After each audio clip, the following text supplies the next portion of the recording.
Mention किया कि actually plan SS rank create करने की है जो C रैंक से भी सुपीरियर होगी और वह हंटर जोनाथन को पहले SS रैंक वाले हंटर के रूप में डिक्लेयर करने जा रहा है। जून ने डिसअपॉइंटमेंट से क्वेश्चन किया, बस इतना ही। एड्रियन ने सीरियस टोन में रिप्लाई दिया हाँ। फिर जून स्टैंड हो गया और मेंशन किया कि उसे फील्स होता है कि उसने उन्हें अपनी कंप्लीट इन्फॉर्मेशन प्रोवाइड कर दी है, इसलिए वह डिपार्ट करेगा। एड्रियन ने उसे हॉल्ट करने के लिए कहा और क्वेश्चन किया कि क्या जून उसके साथ लंच कंज्यूम करना चाहेगा। उसने मेंशन किया कि उसने एक एक्सीलेंट रेस्टोरेंट में टेबल रिजर्व कर ली है, लेकिन जून ने रिप्लाई दिया कि चूंकि वह गवर्नमेंट एम्प्लॉई है इसलिए 30,000 वॉन से अधिक प्राइस का फूड एक्सेप्टिंग करने पर उसे ट्रबल हो सकती है। वह प्रेसिडेंट के नेम कॉलिंग करने और स्टॉपिंग के रिक्वेस्ट के डिस्पाइट वहां से डिपार्टेड गया। अगले दिन मंडे की मॉर्निंग फॉल्ट डिपार्टमेंट में नेट ने एग्जॉस्टेड साई ली। जून ने क्वेश्चन किया कि क्या कोई प्रॉब्लम है, तो नेट ने रिप्लाई दिया कि हाउस के सामने एक सीरियस क्रैक डेवलप हो गई है। लोन रिपे करने में 30 इयर्स रिमेनिंग थे, लेकिन ऐसा लग रहा था कि हाउस इतनी रैपिडली कोलैप्स हो जाएगा कि वह लोन रिपे भी नहीं कर पाएगा। फिर जून ने क्वेश्चन किया कि क्या हंटर एसोसिएशन रेजिडेंशियल बिल्डिंग्स में डिफेक्ट रिपेयर करने में इन्वॉल्व नहीं है। नेट ने सैडली रिप्लाई दिया कि हाँ, लेकिन यह एक सीवियर क्रैक है, इसे इजीली क्लोज्ड नहीं किया जा सकता। इस बात की भी स्लाइट पॉसिबिलिटी है कि बॉस मॉन्स्टर के डिस्ट्रक्शन के बाद भी यह क्रैक परसिस्ट करेगी। इस मैटर को हंटर ब्यूरो हैंडल कर रहा है, इसलिए वे कुछ नहीं एग्जीक्यूट कर सकते। नेट ने टीयर्स कंट्रोलिंग करते हुए कहा। जून ने डिस्टेंट कंपनी की ओर ऑब्जर्व किया और कॉन्टेम्पलेटेड कि वह मेड के स्पाई टीम से इंक्वायर कर सकता है, लेकिन नाइफ के नेचर को कंसिडरिंग करते हुए उसने ऐसा नहीं किया। ऑब्वियसली उस आदमी ने जून के थॉट्स और उसकी थ्रेटनिंग ग्लांसेस को सेंस्ड कर लिया और मेंशन किया कि किसी रीजन से उसे बहुत कोल्ड लग रही है। तभी एक चीयरफुल केट ऑफिस में एंटर्ड हुई और लाउडली चिल्लाई कि वह रिटर्न आई है और जून का वेल बीइंग क्वेश्चन किया। जून ने थॉट किया कि अब मिस केट अलोन ही ए रैंक के मैटर को मैनेज कर सकती है। फिर वह स्माइल्ड और केट से क्वेश्चन किया कि क्या वे आज ओवर टाइम वर्क एग्जीक्यूट कर सकते हैं। वह आदमी प्रॉपरली कॉम्प्रीहेंड गया कि वह क्या परफॉर्मिंग कर रहा है। उसकी रेडियंट स्माइल ने केट को डैजल्ड कर दिया और अफेक्शनेट वॉइस में उसने रिप्लाई दिया कि ऑब्वियसली वह स्टे करेगी और जैसे ही उसे अवेयर होगा कि उसे ओवर टाइम वर्क करना फॉन्ड है। जून ने थॉट किया कि चूंकि वह फिजिकल वर्क के लिए प्रिपेयर्ड है, इसलिए डिनर में कुछ लाइट कंज्यूम करना प्रेफरेबल होगा। लेकिन केट का मूड रैपिडली चेंज्ड हो गया। उसने इरिटेशन से क्वेश्चन किया कि क्या उन्हें ओवर टाइम वर्क एग्जीक्यूट करने के लिए नहीं रिमेन करना चाहिए था। वे दोनों वे मिस्टर नेट के रेजिडेंस क्यों अराइव थे। जून ने रिप्लाई दिया कि उन्हें यह डिस्कवर करना था कि लोकल लोग कितने कंसर्न हैं। तभी नेट कॉफी लेकर अप्रोच्ड और मेंशन किया कि कर्सिंग करने की कोई नेसेसिटी नहीं है। जून ने मेंशन किया कि उसकी कंसर्न अंडरस्टैंडेबल है, क्योंकि ये क्रैक न केवल ए रैंक के कैलकुलेशन से बहुत मैसिव था, बल्कि उसके हाउस के एग्जैक्टली सामने भी था। जून ने कॉफी का मग ग्रैब किया और केट से क्वेश्चन किया कि क्या वह कॉफी कंज्यूमिंग करने के बाद डायरेक्टली क्रैक में प्रोसीड करना चाहती है। नेट वरीड हो गया और बोला कि आफ्टर ऑल ये ए रैंक की क्रैक है और उसे इन्फॉर्म गया था कि हंटर केट अनप्रेसिडेंटेड स्पीड से एडवांसिंग है, लेकिन फिर भी ये बहुत डेंजरस है। लेकिन केट ने रिप्लाई दिया कि सब फाइन है, क्योंकि जब वह जून के मेंटर के रिगार्डिंग थिंग्स करती है जो क्रैक के आउटसाइड उसका सपोर्ट दे रहे हैं, तो उसे स्ट्रेंजली स्ट्रेंथ मिलती है। जून ने मेंशन किया कि नेट को वरिंग करने की नेसेसिटी नहीं है। नेट ने थॉट किया कि वे उसके लिए इतनी डिस्टेंस आए हैं और इमोशनली क्राइंग लगा और ये दोनों बस अपने ऑब्जेक्टिव का परस्यूट कर रहे हैं। लेकिन केट ने लाइट बोला कि वे सब फैमिली की तरह हैं और एक दूसरे की असिस्टेंस करनी चाहिए। केट ने फेस बनाकर मेंशन किया कि वह डेफिनेटली मिस्टर जून के साथ अलोन रहने के लिए यहाँ नहीं अराइव्ड है। वह साइलेंट रहा। क्रैक वाले एरिया को फेंस से सराउंडेड कर दिया गया था। क्रैक डिपार्टमेंट से मिस्टर जून आइडेंटिटी की कॉन्फर्मेशन हो गई। केट भी क्रैक में एंटर करने के लिए प्रिपेयर्ड थी। केट ने जून से क्वेश्चन किया कि क्या वह भी इनसाइड आना डिजायर्स करता है। जून ने रिप्लाई दिया कि जिस हंटर की रिस्पॉन्सिबिलिटी उस पर असाइन थी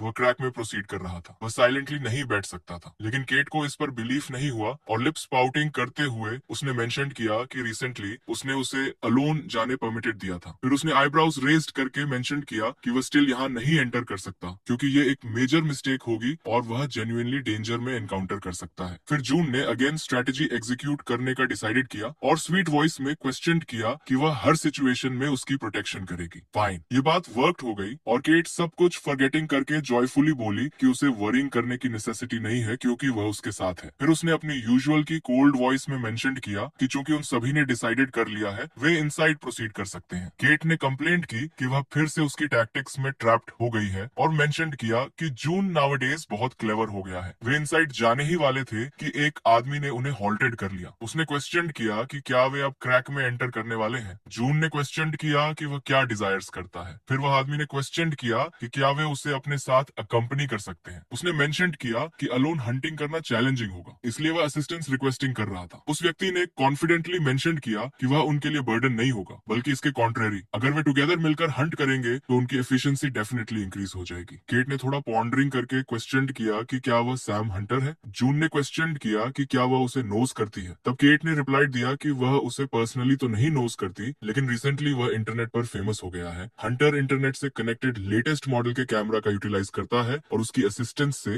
हंटिंग का डायरेक्ट ब्रॉडकास्ट करता है। वह व्यक्ति थोड़ा एम्बेरेस्ड हो गया और केट उसकी अप्रिशिएशन करने लगी कि उसके 10,000 से अधिक व्यूअर्स हैं और वह ए रैंक का हंटर भी है, इसलिए उसके स्किल्स एक्सेलेंट है। सैम ने एम्बेरेस्ड होकर मेंशन किया कि वह इतना फेमस नहीं है। जून ने मेंशन किया कि 10,000 व्यूअर्स बहुत मैसिव है। सैम ने रिप्लाई दिया कि ऐसे स्ट्रीमर्स भी एग्जिस्ट करते हैं जिनके लाइव ब्रॉडकास्ट को 10 लाख से अधिक लोग ऑब्जर्व करते हैं। फिर उसने आप लोगों के नेम्स रिवील करने को रिक्वेस्टेड किया। केट ने अपना नेम मेंशन किया। फिर सैम ने जून के आईडी कार्ड की ओर अटेंशन दिलाया। सैम ने मेंशन किया कि उसके कार्ड को ऑब्जर्विंग करके लगता है वह एक गवर्नमेंट एम्प्लॉई है। फिर सडनली चिल्लाकर बोला वह वही फेमस गवर्नमेंट एम्प्लॉई है। जून ने इंस्टेंटली हैंड रेज करके मेंशन किया कि वह नहीं है, बस नेम्स आइडेंटिकल हैं। सैम लाफिंग करते हुए बोला कि इतनी कैपेबिलिटी के साथ अब तक तो वह बिल्डिंग का ओनर बन चुका होता और प्राइवेट जेट से फ्रांस में लंच पर और फिर वियतनाम में डिनर पर ट्रैवल कर सकता होता। वह आदमी कंटिन्यूअसली टॉकिंग ही रहा। जून सोच रही थी कि क्या सभी स्ट्रीमर्स इतने टॉकेटिव होते हैं। जून ने थॉट किया कि अगर वे टुगेदर चले तो मिस केट पर बर्डन रिड्यूस्ड होगा और उसने सैम को अपने साथ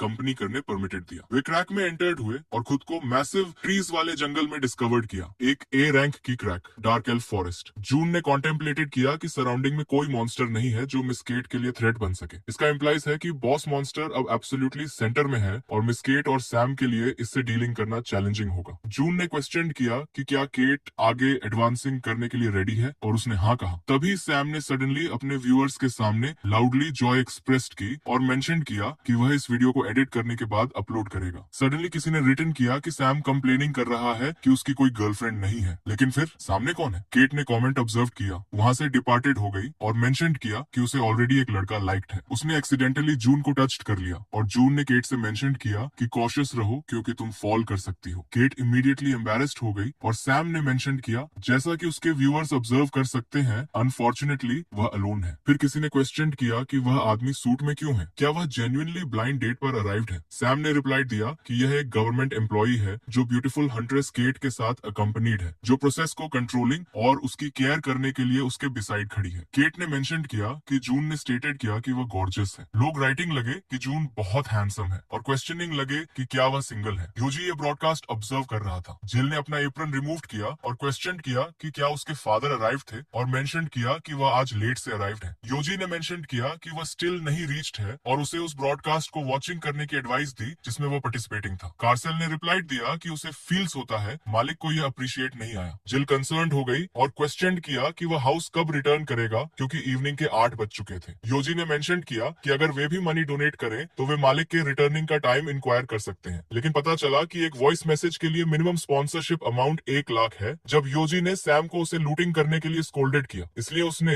जिल से उनके लिए बैलेंस इंक्रीज करने को रिक्वेस्टेड किया, लेकिन जिल ने रिफ्यूज कर दिया क्योंकि 1 लाख बहुत मैसिव अमाउंट है। योजी इरिटेटेड होने लगा कि प्रेशियस मीट अभी टेबल पर कोल्ड हो रहा है और अगर इसे क्विकली नहीं कंज्यूम तो सब कुछ वेस्टेड हो जाएगा। ऑनेस्टली कहूं तो ये मालिक की मिस्टेक है कि उसने वार्निंग नहीं दी और लेट से अराइव्ड। तब जिल अग्रीड हो गई। उन्होंने रिटर्न किया कि मालिक कब हाउस रिटर्न करेगा। सैम ने थॉट किया कि यह उसके लिए मैसेज है और रिप्लाई दिया कि उसका हाउस बहुत डिस्टेंट है और उसे डिले हो जाएगी। जिल को एंगर आ गया और उसने योजी को पूरी स्ट्रेंथ से बीटन किया। तब योजी स्क्रीम्ड किया कि जून के इंस्टेड इस फूल ने रिप्लाई क्यों दिया। जिल ने उसे स्कोल्डेड किया कि यह उसकी फॉल्ट है। वह योजी को इतना मनी वेस्टिंग करने के लिए कर्सिंग करती रही। कार्सेल ने योजी से मेंशन किया कि उसे मालिक का नेम राइट करना चाहिए था ताकि वो कॉम्प्रिहेंड कर सके। जिल ने मेंशन किया कि सील सही कह रहा है। योजी ने कॉन्टेम्पलेटेड किया कि वह फिर से राइट कर सकता है। तब जिल और भी फ्यूरियस आ गई और उसे पहले से भी ज्यादा फोर्सफुली शेकिंग लगी। वॉमिटिंग कंट्रोलिंग करते हुए योजी ने मेंशन किया कि इस मनी का यूटिलाइजेशन पॉकेट मनी के लिए किया जा सकता है, लेकिन जिल ने रिप्लाई दिया कि यह इम्पॉसिबल है क्योंकि यह मनी उसके फादर ने हार्ड वर्क से अर्न किया था और इसलिए वे इसे केयरलेसली वेस्ट नहीं कर सकते। सील ने जिल का सपोर्टेड किया और क्वेश्चन किया कि क्या उसे अवेयर है कि मालिक ने पिछले मंथ मीट पर कितना एक्सपेंडिचर किया था। योजी ने फिर से आर्ग्यूमेंट विन करने की अटेम्प्टेड की। उसने मेंशन किया कि वे लेटर यह मनी अर्न कर सकते हैं और मालिक को इससे भी ज्यादा अमाउंट रिपे कर सकते हैं। फिर उस क्लेवर आदमी ने जिल से क्वेश्चन किया कि क्या उसे ये डिस्कवर करने में कोई इंटरेस्ट नहीं है कि मालिक कब हाउस रिटर्न करेगा। तब जिल डिलेमा में ट्रैप्ड हो गई। एक तरफ वह कभी भी ऐसी अनग्रेटफुल डॉटर नहीं रही जो अपने फादर की कंसर्न न करे, लेकिन दूसरी तरफ ये वो प्रेशियस मनी था जो उसके फादर ने दुनिया की हार्डशिप्स को क्रॉसिंग करके अर्न किया था। इसे इतनी केयरलेसली एक्सपेंडेड नहीं किया जा सकता था। तब उस इविल साइड ने मेंशन किया कि अगर वे इंक्वायर करेंगे तो वह क्विकली अराइव कर जाएगा और फिर वह अपने फादर को और भी रैपिडली ऑब्जर्व कर पाएगी। इसलिए जिल ने सरेंडर कर लिया और उन्होंने सैम से फिर क्वेश्चन किया कि जून कब हाउस रिटर्न करेगी। फिर सैम ने जून को फोन किया। सैम ने मेंशन किया कि मिस्टर योजी को बहुत डिले हो गई होगी। योजी इरिटेटेड हो गए और मेंशन किया कि वेटिंग करते करते उनकी नेक स्टिफ हो गई है। तब सैम ने मेंशन किया कि मिस्टर जून ने स्टेटेड है कि वह 3 आवर्स में रिटर्न आएंगे और उस जेंटलमैन ने यह भी क्वेश्चन किया कि क्या वे ब्रॉडकास्ट पर हमेशा इतना मनी स्पेंड करते हैं। योजी ने उनसे मेंशन किया कि ऐसा नहीं है। सैम ने 3 आवर्स में रिफ्ट को क्लियर करने के मिशन के लिए योजी को ग्रेटिट्यूड देना इनिशिएटेड किया और मेंशन किया कि वे क्विकली से जल्दी क्लीनिंग इनिशिएट कर देंगे। सडनली एक लाउड रॉर अकर्ड और केट ने जून को अपने बिहाइंड हाइड करने का ऑर्डर दिया। तभी एक गेट अपीयर्ड हुआ। केट ने मेंशन किया कि उसने इस मैनर की ट्रांसफॉर्मिंग रिफ्ट पहली बार विटनेस्ड की है। स्टोन पर रिटन था, ये प्लेस उन लोगों की ग्रेव बनेगा जो स्लीपिंग फॉरेस्ट को चैलेंज देते हैं। सैम कंसर्न हो गया और मेंशन किया कि ऐसा लग रहा है जैसे ये बॉस का टेरिटरी है। केट भी वरिंग होने लगी। केट ने कॉन्टेम्पलेटेड किया कि उसे मिस्टर जून की प्रोटेक्शन करनी है और उसे अस्टोनिश्ड हुआ कि क्या उसने जो गेट सिलेक्टेड है वह बॉस के टेरिटरी में प्रोसीड करता है। उसे इनकरेक्ट गेट चूजिंग करने का फियर था। सैम ने पहला गेट सिलेक्टिंग करके इनसाइड जाने का डिसाइडेड किया। उसने मेंशन किया कि फॉरेस्ट के आउटर एरियाज सेंटर से ज्यादा सिक्योर हैं, लेकिन जून ने रिप्लाई दिया कि यह चैलेंजिंग लग रहा है और यह एक ऐसी अरेंजमेंट है जिसमें 3 लोग एक ही गेट से एंटर कर सकते हैं, इसलिए एक गेट से केवल एक ही व्यक्ति एंटर कर सकता है। केट ने इंस्टेंटली जून से यहीं रिमेन करने को रिक्वेस्टेड किया। उसने ऑर्डर दिया कि जब हंटर ब्यूरो की रेस्क्यू टीम अराइव करे तो उसे पहले यहाँ से इवैक्यूएट करने दिया जाए। केट बहुत स्टबन थी, वह जून की प्रोटेक्शन करना डिजायर्ड करती थी। सैम और केट ने एक एक गेट चोजन किया और इनसाइड प्रोसीडेड हो गए। जून कॉन्टेम्पलेटिंग था कि केट किस दूसरे रेस्क्यू ऑपरेशन की बात कर रही है। जून ने थॉट किया कि उसे अवेयर होना चाहिए कि जब से वे रिफ्ट में एंटर्ड हुए हैं तब से जब तक कोई रेयर केस न हो रेस्क्यू टीम असिस्टेंस के लिए नहीं अराइव करते। उसे रियलाइज हुआ कि केट बहुत वरीड होगी, लेकिन जून अपनी लाइफ की रिस्पॉन्सिबिलिटी स्वयं अस्यूम्स करता है, इसलिए उसने भी गेट सिलेक्टेड किया और इनसाइड प्रोसीडेड हो गया। और ऑब्वियसली जून ने वही गेट चोजन किया जहां इस रिफ्ट का चीफ पोजीशन था। चीफ एक मैसिव ट्री के बीनीथ अपने थ्रोन पर सीटेड था। तभी वह मॉन्स्टर स्टैंड हुआ और बोला कि लगता है उसका कोई गेस्ट अराइव्ड है और क्वेश्चन किया कि क्या वह नोज करता है कि इस प्लेस को स्लीपिंग फॉरेस्ट क्यों एड्रेस किया जाता है। जून ने रिप्लाई दिया कि वह नहीं अवेयर है और मॉन्स्टर ने मेंशन किया कि ये नेम उसे इसलिए ग्रांटेड दिया गया है क्योंकि जो भी उसके किंगडम यानी डार्क एल्व्स पर इन्वेड्स करता है वह फॉरेस्ट इटर्नली स्लीप कर जाता है। मॉन्स्टर ने मेंशन किया कि उसे यह नेम स्लीपिंग फॉरेस्ट बहुत फॉन्ड है। क्या यह उनके उस सैंक्चुरी के लिए आइडियल नेम नहीं है जहां वे अनइनवाइटेड गेस्ट्स को पनिश करते हैं। एल्फ ने क्रेजीली लाफिंग करते हुए क्वेश्चन किया। एल्फ ने मेंशन किया कि वह एक ऐसा गेस्ट है जो प्रोलॉन्ग ड्यूरेशन बाद अराइव्ड है और इसलिए वह उस पर इमेंस मर्सी डिस्प्ले करेगा और उसे बिना पेन के आफ्टर लाइफ भेज देगा। ये स्टेटिंग करते हुए उसने अपना मैजिक एग्जीक्यूट करना इनिशिएटेड किया। जून ने कॉन्टेम्पलेटेड किया कि यह एक डंजन है जिसका कंक्लूजन मेन मॉन्स्टर को किलिंग करके ऑकर्स होता है और उसे इसे क्विकली से जल्दी टर्मिनेटेड करके मिस केट की असिस्टेंस के लिए प्रोसीड करना होगा। इसलिए जून ने एल्फ अंकल को एड्रेस किया और उनसे मेंशन किया कि वे इसे यहीं अबैंडन कर दें और मेंशन किया कि वह थिंक्स करता रहता है कि वह यहाँ अलोन क्यों है। उसकी सारी रूमर्स स्प्रेड हो गई होंगी क्योंकि उन्होंने बहुत एक्सेसिवली कन्वर्स्ड की थी। एल्फ फ्यूरियस हो गया और मेंशन किया कि उसे सून ही इसका रिग्रेट होगा क्योंकि वह फियर से पेरिश कर जाएगा। उसके सामने कुछ भी ऑडिबल या विजिबल नहीं हो रहा था। स्लीपिंग फॉरेस्ट का दूसरा सेक्शन अनवेल्ड हो गया और स्टेटस विंडो क्लोज्ड हो गई। जून ऑब्वियसली इंप्रेस्ड नहीं हुआ। एल्फ ने मेंशन किया कि एक बात थी जो उसने नहीं स्टेटेड की। चूंकि बैरियर तीनों पाथ्स तक एक्सटेंडेड हुई थी और उसके कंपेनियंस धीरे धीरे पेन से डाइंग कर रहे थे जिसके रिगार्डिंग वे कुछ नहीं एग्जीक्यूट कर सकते थे, इससे जून फ्राइटेंड हो गया। एल्फ फिर से जून से कुछ कम्युनिकेट करना डिजायर्ड था, लेकिन जून ने उसे यहीं हॉल्ट करने को रिक्वेस्टेड किया और इससे एल्फ एनरेज्ड हो गया। उसने मेंशन किया कि अब उसका एरोगेंस एलिमिनेटेड हो जाएगा। तभी एरोज जून की ओर लॉन्च किए गए, लेकिन जून ने अपोलोजाइजिंग करते हुए मेंशन किया कि उसके पास इसके लिए ड्यूरेशन नहीं है और उसने अपने मैजिक से सभी एरोज एनाइलेटेड कर दिया। स्टेटस विंडो ब्लैक हो गई, activated. Skill enhancement ring activated हो गई। एल्फ को इसकी एंटिसिपेशन नहीं थी। जून ने अपना हैंड एलिवेटेड किया और मॉन्स्टर ने मेंशन किया कि पृथ्वी पर ऑब्टेन्ड इस स्टेटस विंडो को डेफिनेटली ब्लॉक्ड किया जाना चाहिए। जून ने बॉस मॉन्स्टर पर अटैक किया और डेफिनेटली स्लीपिंग फॉरेस्ट के बॉस को इजीली डिफीटेड कर दिया। फिर वह इमीडिएटली डाइंग मिस केट और सैम की असिस्टेंस के लिए प्रोसीडेड गया। जून ने अराइविंग करके केट को लिफ्टेड किया। उसने मेंशन किया कि उसने सिचुएशन का इनकरेक्ट असेसमेंट किया था और थॉट भी नहीं किया था कि ऐसी कोई एबिलिटी एग्जिस्ट करती है। जून के पास रीचिंग करने से पहले ही एल्व्स उन्हें मोमेंट्स में डिस्ट्रॉयड कर देते हैं। सेंटर स्टेटस विंडो के एक्टिवेटेड होने के कारण भले ही वह न पेरिश करे, वह स्किल का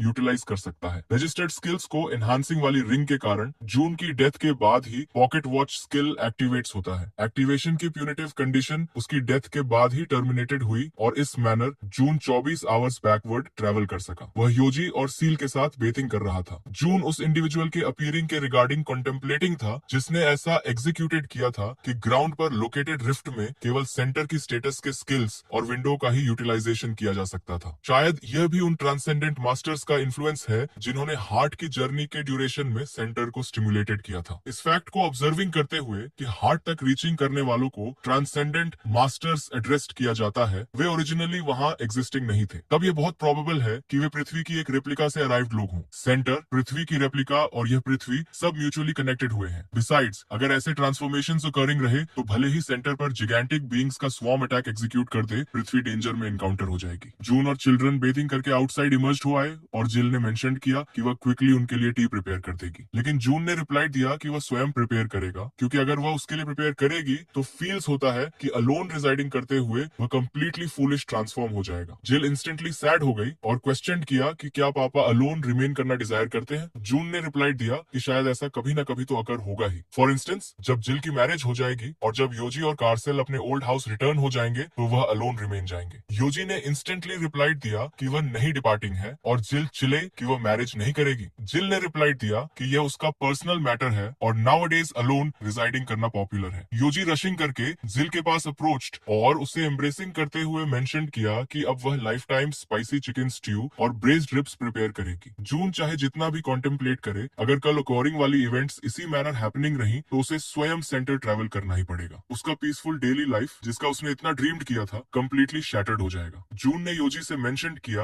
कि स्लीपिंग का टाइम हो गया है। जून ने उसे इंटरनेट पर यूटिलाइज्ड होने वाले योजी नेम से एड्रेस किया। योजी फ्राइटेंड हो गया और क्वेश्चन किया कि उसे इसके रिगार्डिंग कब से अवेयर था। जून ने रिप्लाई दिया कि कल से, और हाँ, उसे फील्स होता है कि योजी ब्रॉडकास्ट ऑब्जर्विंग करते हुए काफी मनी एक्सपेंड्स करता है। योजी ने नर्वसली रिप्लाई दिया कि वह ओकेजनली डोनेट करता है, लेकिन वह मनी उसने स्ट्रीट पर कॉइन्स कलेक्टिंग करके हार्ड वर्क से सेव्ड किया था। उसने जिल की पॉकेट मनी या लिविंग एक्सपेंसेस को कभी टच नहीं किया। फिर जून बालकनी में प्रोसीडेड और केट को फोन किया। फिर जून बालकनी में गया और केट को कॉल किया। उसने बस इतना कहा कि वह जरूर लंबी उम्र जिए। केट एक पल के लिए रुक गई। उसे समझ नहीं आया कि अचानक ऐसा क्यों कह रहा है, तो उसने पूछा भी कि ये अचानक क्या हो गया तुम्हें। जून ने बड़े आराम से जवाब दिया कि कुछ नहीं, बस तुम्हारी आवाज सुनना चाहता था, इसीलिए कॉल किया। और फिर शुभ रात्रि कहा और कॉल काट दिया। केट वहीं बैठी हैरान रह गई। वो कॉल सिर्फ 50 सेकंड्स की थी, लेकिन केट के लिए उसका मतलब बहुत बड़ा था। उसे लगा जैसे जून ने उसे ग्रीन सिग्नल दे दिया हो। वह खुशी से अपने बिस्तर पर करवट बदलती रही और मन ही मन मुस्कुराती रही। जून का ये अचानक का मीठा बिहेवियर उसे अंदर तक छू गया था और फिर उसकी इमेजिनेशन ने काम शुरू कर दिया। उसे लगा शायद जून कल उसे डेट पर इनवाइट करेगा। बस यही सोचकर केट ने सोमवार को पहले से भी ज्यादा अच्छे कपड़े पहने और खुशी खुशी ऑफिस पहुंची। लेकिन वहां जाकर उसकी सारी खुशी एक पल में टूट गई, क्योंकि जून वहां था ही नहीं। नेट ने बताया कि जून ने आज हाफ डे की छुट्टी ली है। केट ने तुरंत पूछा कि क्या उसे पता है जून कहाँ गया, लेकिन नेट ने कहा उसे कुछ नहीं पता, और बस उसका दुख गुस्से में बदल गया। केट ने झल्लाते हुए कहा कि घर की कीमत की चिंता मत करो, और वहां से चली गई। इधर जून ने राष्ट्रपति से मिलने के लिए एक अजीब जगह चूज की थी, एक डॉग कैफे।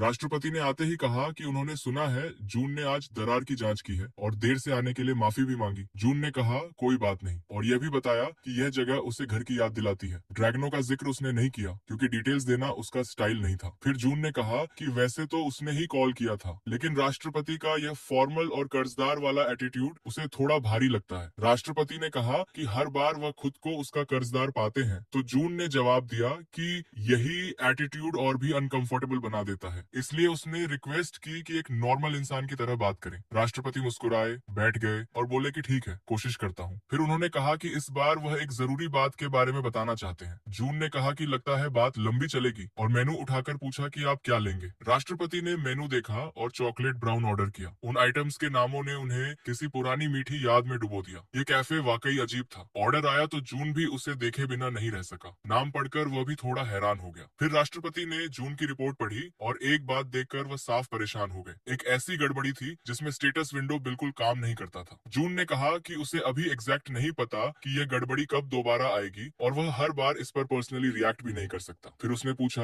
एड्रियन समझ आया? राष्ट्रपति ने गंभीर चेहरे से कहा कि जून चाहता है कि हंटर्स खुद उस जानकारी का यूज करके और स्ट्रॉन्ग बने। जून ने कहा हाँ बिल्कुल, और यह भी बताया कि जब भी ट्यूटोरियल फेज से गुजरे तो उन्हें आइटम्स में से चूज करना होगा, चाहे वो आर्टवर्क हो, चैलेंजर की यादें हो या एप्लीकेंट की यादें। राष्ट्रपति ने चौंक कर पूछा कि एप्लीकेंट की यादें क्यों? जून ने जवाब दिया कि क्योंकि उन्हें हर हाल में हार्ट एम्यूलेट नाम का एक सीक्रेट ऑर्गन हासिल करना होगा और इसी की वजह से वे सेंटर में एंटर करने के बाद भी पृथ्वी पर वापस लौट सकेंगे। राष्ट्रपति को इसकी बिल्कुल उम्मीद नहीं थी। वह कुर्सी से उठ गए और जोर से पूछा कि अगर यह नहीं मिला तो क्या वे सेंटर से कभी वापस नहीं आ पाएंगे? जून ने उन्हें शांत किया और बताया कि उसने सुना है कि अब एक ऐसा डिवाइस आ गया है जिससे जायंट गिल्ड के सेंटर में होने पर भी दरार से ब्रॉडकास्ट किया जा सकता है, इसलिए उनसे कहो कि ब्रॉडकास्ट शुरू करें ताकि वह देख सके। पहले राष्ट्रपति ने खुद को रोकने की कोशिश की लेकिन रोक नहीं पाए। वह उठे और जून को कसकर गले लगा लिया और कहा कि श्री जून से यही उम्मीद थी जो उनके लिए इतना सोचते हैं, इतना करते हैं। शाम को हमारे छोटे से परिवार ने ताश खेला। सब कितने सीरियस थे और दांव मिठाइयों के रूप में लगाए गए थे। योजी ने अपने कार्ड्स देखे और उसके चेहरे पर एक शैतानी मुस्कान आ गई। जून ने कहा कि लगता है अच्छे कार्ड्स मिले हैं। योजी ने अपनी सारी मिठाइयां गद्दे पर रख दी और बोला कि इस बार बड़ा दांव लगाएगा। जिल और कार्सल ने तुरंत मना कर दिया कि इस राउंड में नहीं खेलेंगे, लेकिन जून ने कहा कि वह योजी का साथ देगा और 5 लॉलीपॉप की शर्त लगाई। माहौल एकदम तनावपूर्ण और ठंडा हो गया, मानो किसी ने सीने में खंजर घुसा दिया हो। लेकिन योजी को फिर भी पूरा भरोसा था क्योंकि उसके हाथों में गुलदाउदी के पत्तों का एक जोड़ा था, तीसरा सबसे ताकतवर कॉम्बिनेशन। सील के पास एक मेपल का पेड़ था, इसलिए जब तक मालिक के पास चेरी फ्लावर्स और चंद्रमा का कॉम्बिनेशन नहीं होता वह पक्की जीत जाएगा। योजी ने आत्मविश्वास के साथ अपने कार्ड्स नीचे रखे और जोर से चिल्लाया, गुलदाउदी का एक जोड़ा।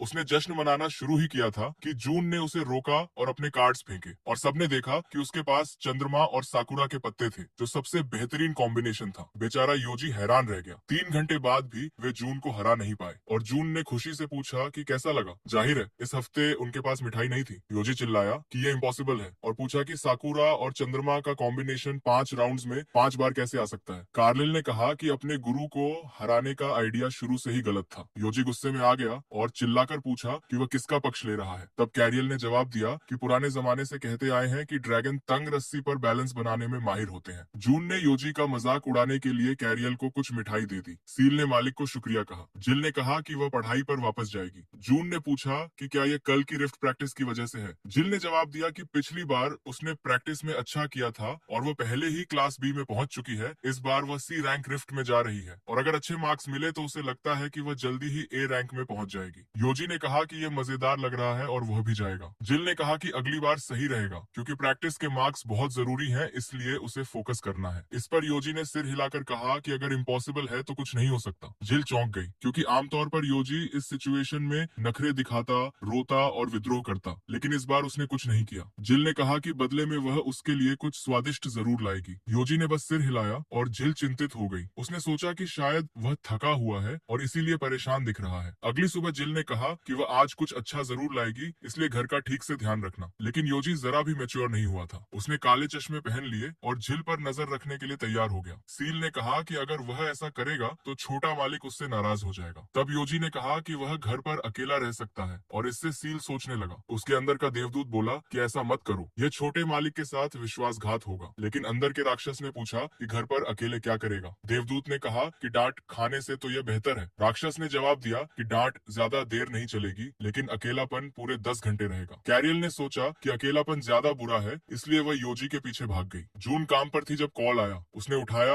और अपना परिचय दिया। यह नेट था। जून ने पूछा कि क्या मिस्टर नेट को सर्दी है। नेट ने जवाब दिया कि लग तो ऐसा ही रहा है। नेट ने माफी मांगी और पूछा कि क्या वह आज छुट्टी ले सकता है। जून ने कहा कि बॉस को बता देगा, वो चिंता न करे और आराम करे। फिर नेट ने कहा कि वह हंटर एकेडमी में प्रैक्टिस के लिए चले जाएं क्योंकि बॉस को भी सर्दी लग रही थी और लगातार छींक आ रही थी। जून ने कहा कि वह वहां जाएगा, चिंता करने की जरूरत नहीं। एमिली जल्दी से कार की तरफ भागी क्योंकि उसे जल्द से जल्द प्रैक्टिस स्पॉट पर पहुंचना था, लेकिन अचानक उसने भीड़ देखी। उसे लगा कि शायद कुछ गड़बड़ है, इसलिए वह पास गई। लेकिन वहां कोई झगड़ा नहीं था, 2 ड्रैगन थे। योजी एक आदमी पर चिल्ला रहा था और उसे रुकने का आदेश दे रहा था। उस आदमी को लगा कि योजी एक बोलने वाला कुत्ता है जो अपने मालिक को ढूंढ रहा है। योजी और भी जोर से चीखने लगा। उनकी हिम्मत कैसे हुई उसे कुत्ता कहने की। तभी एमिली ने डिसाइड किया कि वह इसे हैंडल करेगी। वह उस आदमी के पास गई और पूछा कि क्या उसके बच्चों ने कोई परेशानी की। उसने कहा कि वह एक पल के लिए कहीं खो गई थी, बच्चों से बिछड़ गई थी और उन्हें ढूंढ रही थी और उनकी देखभाल करने के लिए शुक्रिया कहा। उस आदमी ने एमिली को सावधान रहने की सलाह दी क्योंकि आज की दुनिया बहुत अजीब हो गई है। योजी काफी देर तक एमिली को देखता रहा। उसे लगा कि इस औरत को उसने कहीं जरूर देखा है, लेकिन याद नहीं आ रहा था। उसने सोचा कि जब यह उसकी मदद कर रही है तो थोड़ा मजाक करने में क्या हर्ज है। वह उछलकर एमिली से लिपट गया और उसे माँ कहकर पुकारा। सब हैरान रह गए और उसे ड्रैगन की माँ कहने लगे। एमिली थोड़ी असहज हुई, लेकिन उसने भी उसके साथ मजाक किया। हालांकि कैरल को यह मजाक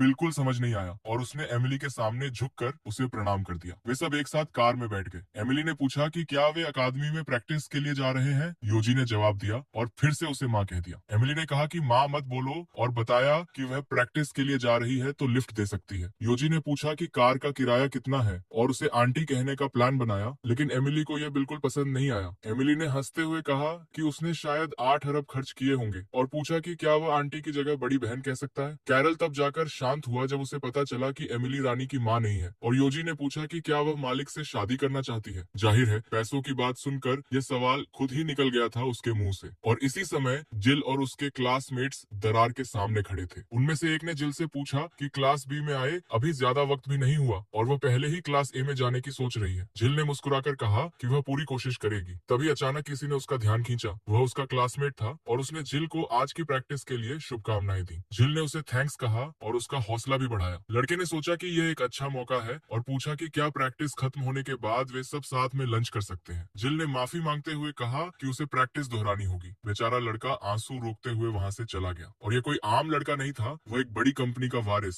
स्टीव था। और ऐसा लग रहा था कि स्टीव को जिल से पहली नजर में ही प्यार हो गया था। एक लड़की ने कहा कि जिल के पीछे और भी लड़के पड़ेंगे क्योंकि उसने जिल से ज्यादा परफेक्ट किसी को नहीं देखा। लेकिन जिल को जरा भी अंदाजा नहीं था कि स्टीव उसे लाइक करता है। हालांकि पूरी क्लास को यह पता था। मतलब साफ था कि जिल को स्टीव में कोई दिलचस्पी ही नहीं थी। तभी अचानक एक लड़के ने सबको फोकस करने के लिए कहा और बताया कि प्रैक्टिस शुरू होने वाली है और सबको ग्रुप्स में बांटना होगा। फिर उसने जून का परिचय कराया जो एरर डिपार्टमेंट की एक एम्प्लॉई हुई है और अपने बिजी शेड्यूल के बावजूद उन्होंने आज उनके लिए वक्त निकाला। जिल अपने पिता को देखकर इतनी खुश हुई कि जोर जोर से ताली बजाने लगी। स्टीव ने जिल की यह खुशी नोटिस की और उसकी नजरें वहीं टिक गईं। जून ने सबका गंभीर चेहरे से अभिवादन किया और कहा कि आज उनसे मिलकर बहुत अच्छा लगा और अगर दरारों के बारे में कोई भी सवाल हो तो वे कभी भी पूछ सकते हैं। सभी लड़कियां खुश हो गईं क्योंकि जून काफी अट्रैक्टिव था। जिल ने मन में सोचा कि आज उसे पहले से ज्यादा मेहनत करनी है। ये दिखाना है कि उसने अब तक कितना ग्रो किया है। जून ने भीड़ में जिल को देखा और मुस्कुराकर हाथ हिलाया। जिल ने भी हंसते हुए हाथ हिलाया। एक लड़के ने यह देखा और चिंतित हो गया। उसने जिल को इतनी खुशी से मुस्कुराते पहली बार देखा था। स्टीव ने सोचा कि जिल उस आदमी को लाइक करती है और उसे थोड़ा गुस्सा भी आया, लेकिन वह हार मानने वाला नहीं था। उसने डिसाइड किया कि जिल के सामने अपना कूल साइड दिखाएगा। तभी अचानक एक आवाज आई और सबने मुड़कर देखा। एक शानदार कार सामने आकर रुकी। सभी स्टूडेंट्स वहीं जम गए। एमिली बाहर आई और देर से आने के लिए माफी मांगी, साथ ही वादा किया कि वह उन्हें लगन से और देर रात तक पढ़ाएगी। फिर एमिली की नजर भीड़ में जून पर पड़ी और उसने पूछा कि वह यहाँ क्या कर रहा है। यह सुनकर स्टूडेंट्स एक बार फिर सदमे में जम गए। कैरियल ने धीरे से कहा कि लगता है ये महिला काफी फेमस है और पूछा कि अगर वे पकड़े गए तो क्या करेंगे। योजी ने गुस्से में कहा कि अगर वे ठीक से छिप गए तो इन बच्चों को उनके बारे में कैसे पता चलेगा और पकड़े भी गए तो टॉय होने का नाटक कर सकते हैं। वैसे भी अभी सबकी निगाहें उस आंटी पर टिकी है जो मालिक से शादी कर सकती है। लेकिन तभी योजी एकदम जम गया क्योंकि जून वहाँ था और उसने तुरंत उन्हें देख लिया। जून ने कहा कि वह उन्हें 5 सेकंड्स देगा और उनकी तरफ बढ़ने लगा। दोनों ड्रैगन वहीं जम गए। जिल ने भी योजी और कैरियल को देखा। उसे थोड़ा अजीब लगा कि क्या वे उसका पीछा कर रहे थे, लेकिन उसने इसे ज्यादा सीरियस नहीं लिया। आखिर यह सब एक खेल जैसा ही था। उसे खुशी थी कि ड्रैगन उसके पास आए, लेकिन यह देखकर कि जून एमिली से बड़े आराम से बात कर रहा था, उसे थोड़ी चिंता भी होने लगी। तभी झाइयों वाली एक लड़की जिल के पास आई और बोली कि वह गवर्नमेंट एम्प्लॉई बहुत हैंडसम है और उसके उस भावहीन चेहरे में एक अजीब सा आकर्षण है। लेकिन उसने यह भी कहा कि खूबसूरत लोगों को हमेशा अपनी खूबसूरती की कीमत चुकानी पड़ती है। उनके आसपास हमेशा बहुत सी औरतें मंडराती रहती हैं। उसने कहा कि ऐसा लड़का अगर तुम्हारा हो जाए तो तुम्हारा दिल जरूर तोड़ेगा। झील को यह बर्दाश्त नहीं हुआ। वह चिल्लाई कि उसे समझ नहीं आ रहा वह क्या कह रही है और उसे यह भी नहीं पता कि उसके पिता कितने केयरिंग हैं। लेकिन फिर उसे अपनी गलती का एहसास हुआ और उसने तुरंत सुधारते हुए कहा कि उसे तो लगता है कि वह एक केयरिंग पिता होंगे। लड़की ने हाथ उठाकर हैरानी से पूछा कि उसे यह कैसे पता चला। जून झील को उसके दोस्तों के साथ बात करते हुए देख रहा था और मुस्कुरा रहा था, लेकिन फिर उसकी मुस्कान गायब हो गई और उसने गुस्से से सोचा कि इन शरारती ड्रैगनों का क्या करे। लेकिन सबकी उम्मीद के बिल्कुल उलट जून ने कहा कि वे जाकर खेल सकते हैं और वह उन्हें डांटने वाला नहीं है। सील, जो हमेशा से भोला रहा है, ने खुशी से पूछा कि क्या सच में नहीं डांटेगा। जून ने कहा कि बिल्कुल सच कह रहा है, बस इतना ध्यान रखें कि किसी स्टूडेंट को चोट न पहुंचे। योजी कुछ कहना चाहता था लेकिन शर्मिंदा था और तभी कैरियल ने धीरे से पूछा कि अगर मालिक अभी बिजी न हो तो क्या वह उनके साथ थोड़ा चल सकता है। जून ने एक पल सोचा और कहा कि उसे पीछे कुछ अजीब सा महसूस हो रहा है। ऑनर्क विलेज में जगह पहले से तय थी और उसने पूछा कि क्या ये ठीक रहेगा। ड्रैगनों ने खुशी से हाँ कहा और संतुष्ट होकर आगे बढ़ गए और जून उनके पीछे पीछे चल पड़ा। जिल ने देखा कि वे जा रहे हैं और वह थोड़ी उदास हो गई। यह स्वाभाविक था क्योंकि वह भी उनके साथ जाना चाहती थी। एक लड़की ने कहा कि वह भी जल्दी से हंटर एमिली से कुछ सीखना चाहती है। किसी ने शिकायत की कि उनकी बारी नहीं आ रही और एक लड़के ने चिढ़कर कहा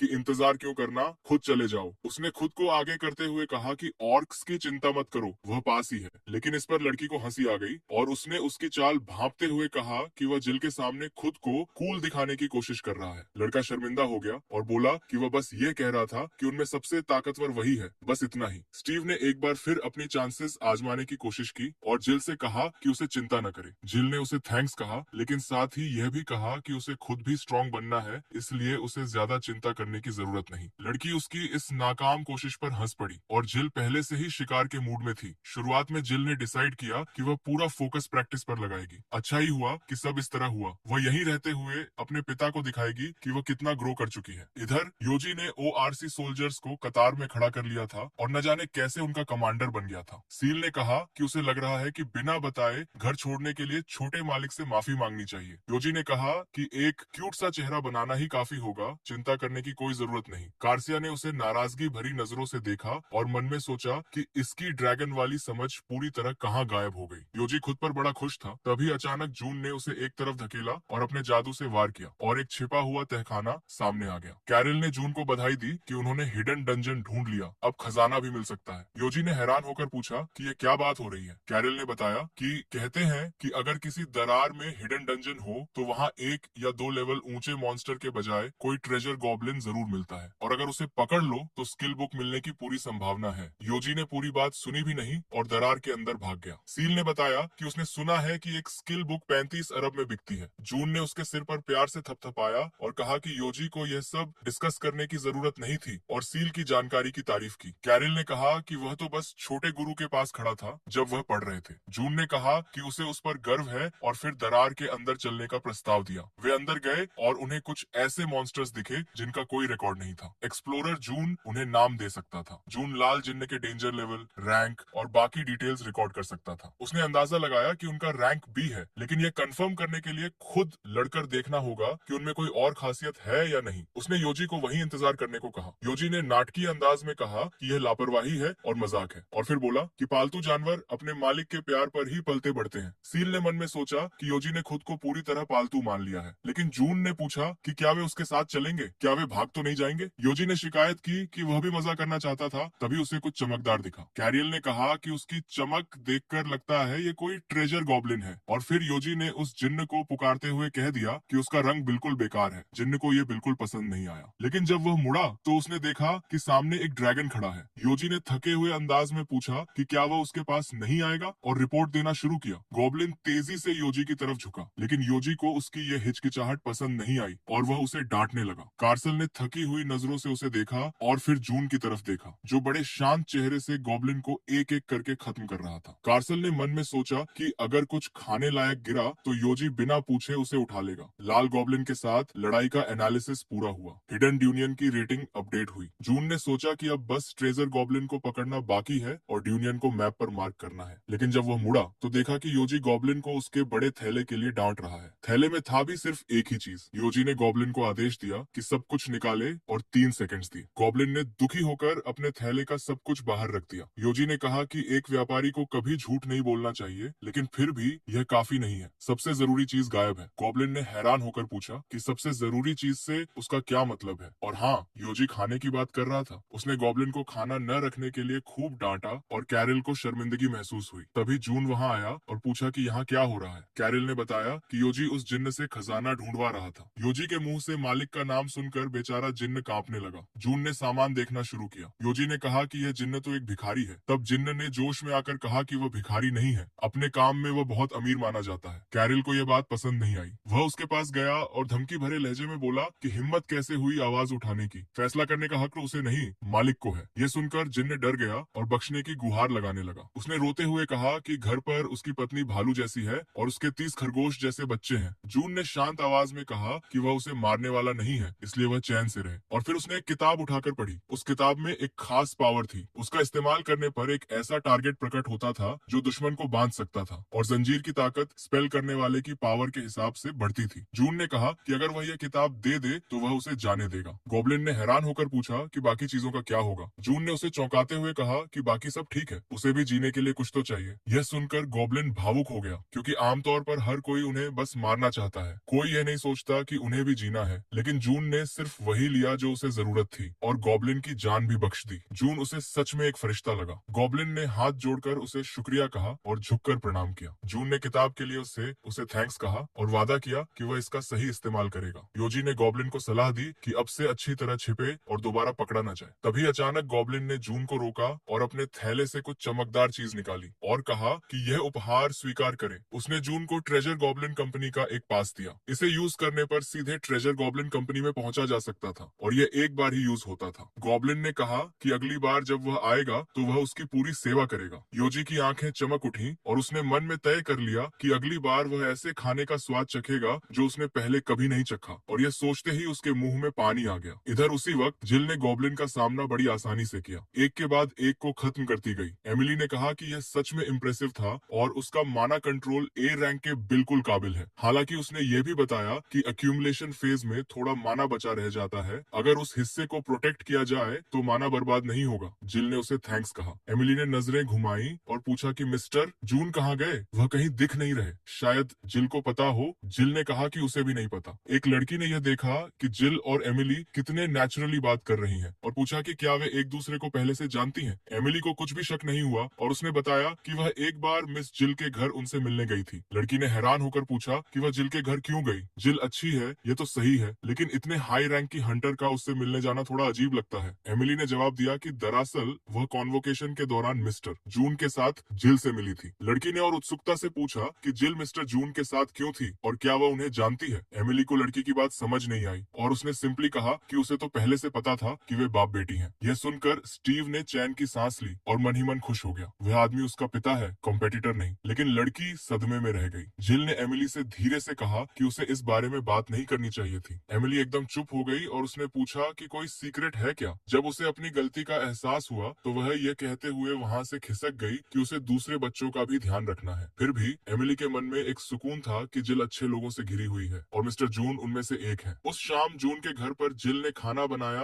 और सबने मिलकर खुशी खुशी खाया। कैरियल एकदम बच्चे की तरह बिहेव कर रहा था और चॉपस्टिक से खाने में उसे बड़ी दिक्कत हो रही थी। जून ने उसे चम्मच दिया लेकिन उसे यह पसंद नहीं आया। कैरियल ने पूछा कि क्या यह बच्चों वाली चीज नहीं है, और कहा कि वह भी मालिक की तरह चॉपस्टिक्स से खा सकता है। फिर जिल ने एक डिब्बा जून की तरफ बढ़ाया और कहा कि यह उपहार है, स्वीकार करें। उसने बताया कि यह कोई सस्ती चीज नहीं है। उसकी कलाई पर जो घड़ी है वह काफी पुरानी लग रही थी, इसलिए वापस आते वक्त मॉल रुककर उसने यह घड़ी खरीदी। घड़ी बहुत सुंदर थी। आज उसने आर्क्स को पकड़ा और अच्छे पैसे कमाए तो सबसे पहले वह अपने पिता को कुछ देना चाहती थी। जून ने मुस्कुराते हुए शुक्रिया कहा और बोला कि जरूर पहनेगा। फिर जून ने कहा कि उसके पास जिल के लिए भी कुछ है, और आज डंगन में मिली वह स्किल बुक उसकी तरफ बढ़ा दी। जिल ने किताब खोली और देखते ही उसकी आंखें चमक गईं। ये रैंक स्किल बुक थी, लेकिन फिर उसने कहा कि वह इसे नहीं ले सकती। योजी ने जोर से पूछा, क्यों नहीं? जिल ने जवाब दिया कि इसकी कीमत कम से कम 100 अरब है। जून ने शांत आवाज में पूछा, तो फिर? जिल ने कहा कि यह बहुत महंगी है। जून ने बड़े सीधे अंदाज में जवाब दिया कि उसके लिए परिवार 100 अरब से कहीं ज्यादा कीमती है। तभी जून बाहर निकला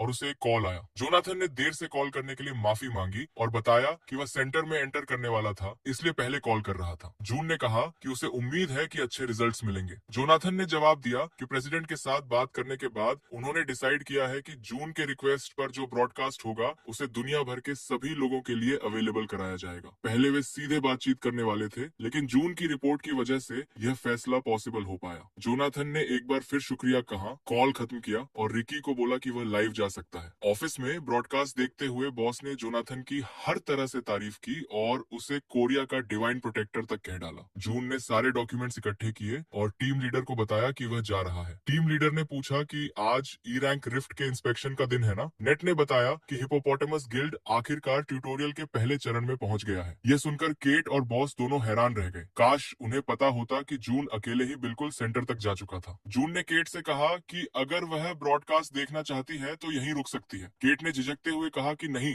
हंट्रेस के बिना वह रिफ्ट में पेट्रोल कैसे कर सकता है। जून ने हल्के से कहा कि लग रहा है वह सच में ब्रॉडकास्ट देखना चाहती है, लेकिन केट ने मीठे अंदाज में बात घुमाते हुए कहा कि अगर इतनी परेशानी हो रही है तो शायद वे साथ में डिनर पर जा सकते हैं। तभी अचानक दरवाजा खुला और योजी ने जोर से अपने मालिक को पुकारा। कैरियल ने योजी को फिर याद दिलाया कि वह ड्रैगन्स के राजा है, थोड़ी इज्जत बनाए रखे। जून ने पूछा कि वे यहाँ क्यों आए। जिल ने जवाब दिया कि आज स्कूल नहीं था, इसलिए वह ट्रेनिंग सेंटर जा रही थी और साथ में लंच बॉक्स भी देने आई थी। जून ने पूछा कि अचानक लंच बॉक्स क्यों बनाया। कैरियल ने चश्मा लगाया और बोला कि वह सब एक्सप्लेन कर देगा। आज सुबह जूनियर मास्टर पहली बार देर तक सोए रहे, इसलिए जून उनसे कहा था कि चिंता न करें और अपने काम पर ध्यान दें। इस वजह से वह मालिक के लिए सुबह का नॉर्मल नाश्ता नहीं बना पाई और ये बात उसे पूरे दिन परेशान करती रही। नतीजा ये हुआ कि स्कूल के बाद उसने ठीक 1 घंटे 30 मिनट और 5 सेकंड्स में उनके लिए डिनर लंच बॉक्स तैयार किया। जून ने कहा कि वह भी ट्रेनिंग सेंटर जा रहा है तो साथ चलते हैं और वहीं बैठकर एक साथ खा लेते हैं। योजी और जिल दोनों एकदम खुश हो गए और योजी ने तो खाना मांगना भी शुरू कर दिया। तभी जून ने धमकी दी कि अगर उसने सब खा लिया तो मुसीबत में पड़ेगा। वे सब कार में बैठे और जून ने केट को उस रिफ्ट के बारे में समझाना शुरू किया। जिस सोल टाम्प की तरफ वे जा रहे हैं वह बाकी रिफ्ट से ज्यादा चौड़ा है, उसके चारों तरफ घूमने में ही आधा दिन लग जाता है। तभी केट ने पूछा कि लंच के बाद उनका कोई पर्सनल प्लान है क्या। जून ने जवाब दिया कि वे पेट्रोल पर हैं। झिल को यह सुनकर अच्छा नहीं लगा। बेचारे योजी ने पूछा कि कैरियल ने ये नहीं कहा था कि ट्रेनिंग सेंटर में पेट्स को आने की परमिशन नहीं है। कैरियल को बात समझ नहीं आई और कुछ पूछने लगा, लेकिन योजी ने उसे चुप कराया और जून से पूछा कि क्या वे दोनों उस रिफ्ट में साथ जा सकते हैं। जून ने हाँ कर दी। योजी ने जिल के कान में फुसफुसाकर कहा कि वे उस महिला पर नजर रखेंगे और बदले में पूरे हफ्ते मीट मिलेगा। वे रिफ्ट पर पहुंचे और अंदर चले गए। योजी ने देखते ही पूछा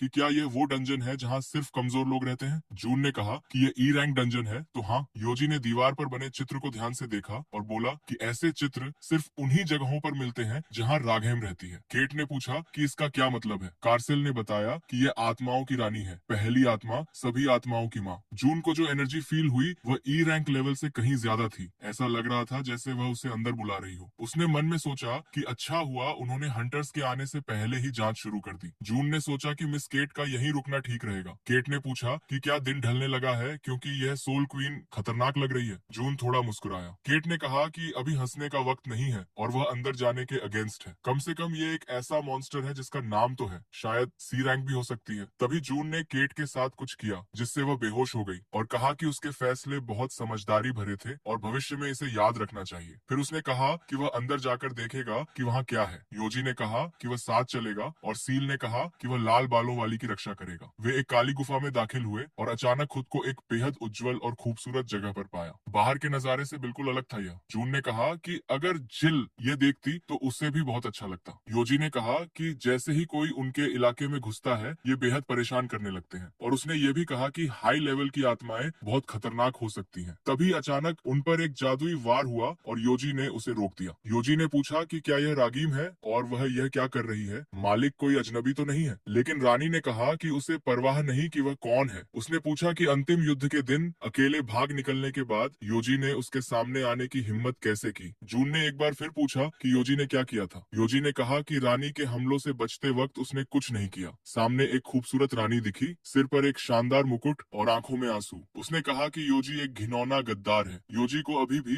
रानी की बात समझ नहीं आई। उसने पूछा कि वह गद्दार क्यों है और पहले हमला करने वाली वह खुद क्यों है। रानी और जोर से रोने लगी और कहा कि वह ऐसा नाटक न करे जैसे उसे कुछ पता ही नहीं और उस पर और भी तेज वार कर दिया। योजी ने पूछा कि वह उसके साथ ऐसा क्यों कर रही है, कम से कम वजह तो बताए। तभी जून बीच में आया और अपनी पावर से रानी को पकड़कर नीचे गिरा दिया। योजी जून की यह पावर देखकर खुश हो गया। जून ने शांत आवाज में कहा कि उसे कुछ पूछना है, पहले रानी शांत हो जाए। रानी ने बताया कि उन दोनों के बीच एक गठबंधन था, वे मिलकर सुपरनैचुरल मास्टर्स और मॉन्स्टर्स के खिलाफ लड़े थे। रानी ने कहा कि वह बस इसी की बात कर रही है। योजी ने जवाब दिया कि उसे ऐसा कुछ याद नहीं। जून ने योजी को थोड़ा पीछे हटने को कहा और योजी ने रानी को कहा कि वह भी उठ सकती है। रानी एक हफ्ते तक खड़ी रही और बार बार कहती रही कि योजी गद्दार है। जून ने मन में सब कुछ जोड़ा। अगर इन बातों को सही क्रम में रखा जाए तो यह शुरुआत में सेंटर में होना चाहिए था और कोको फॉल्ट में इसका दिखना इरोजन से जुड़ा है। यह सेंटर की दूसरी फ्लोर का हिस्सा होना चाहिए था। जून स्टेटस विंडो की उस पावर का भी इस्तेमाल कर सकता था जो नॉर्मली यूज नहीं होती। एल्फ की तुलना में अस्थिरता को देखते हुए राघेम को साथ ले जाना काम का रहेगा, लेकिन तब ये छोटी आत्माएं बिना किसी रक्षक के रह जाएंगी। इसीलिए जून ने सिर्फ योजी को बुलाया। तभी रानी ने कहा कि लग रहा है वे सेंटर की तरफ जा रहे हैं और पूछा कि सुपरनैचुरल मास्टर्स और मॉन्स्टर्स के साथ उनका क्या प्लान है। वे सत्ता के इतने भूखे थे कि सेंटर को तबाह करने के लिए भी तैयार थे और एक जानलेवा जंग शुरू होने वाली थी। जून ने हाथ ऊपर उठाया और बड़े शांत अंदाज में कहा कि अगर लड़ाई की शुरुआत पहले उन्हीं की तरफ से होती है तो फिर उसके पास कोई और रास्ता नहीं बचेगा और जो होगा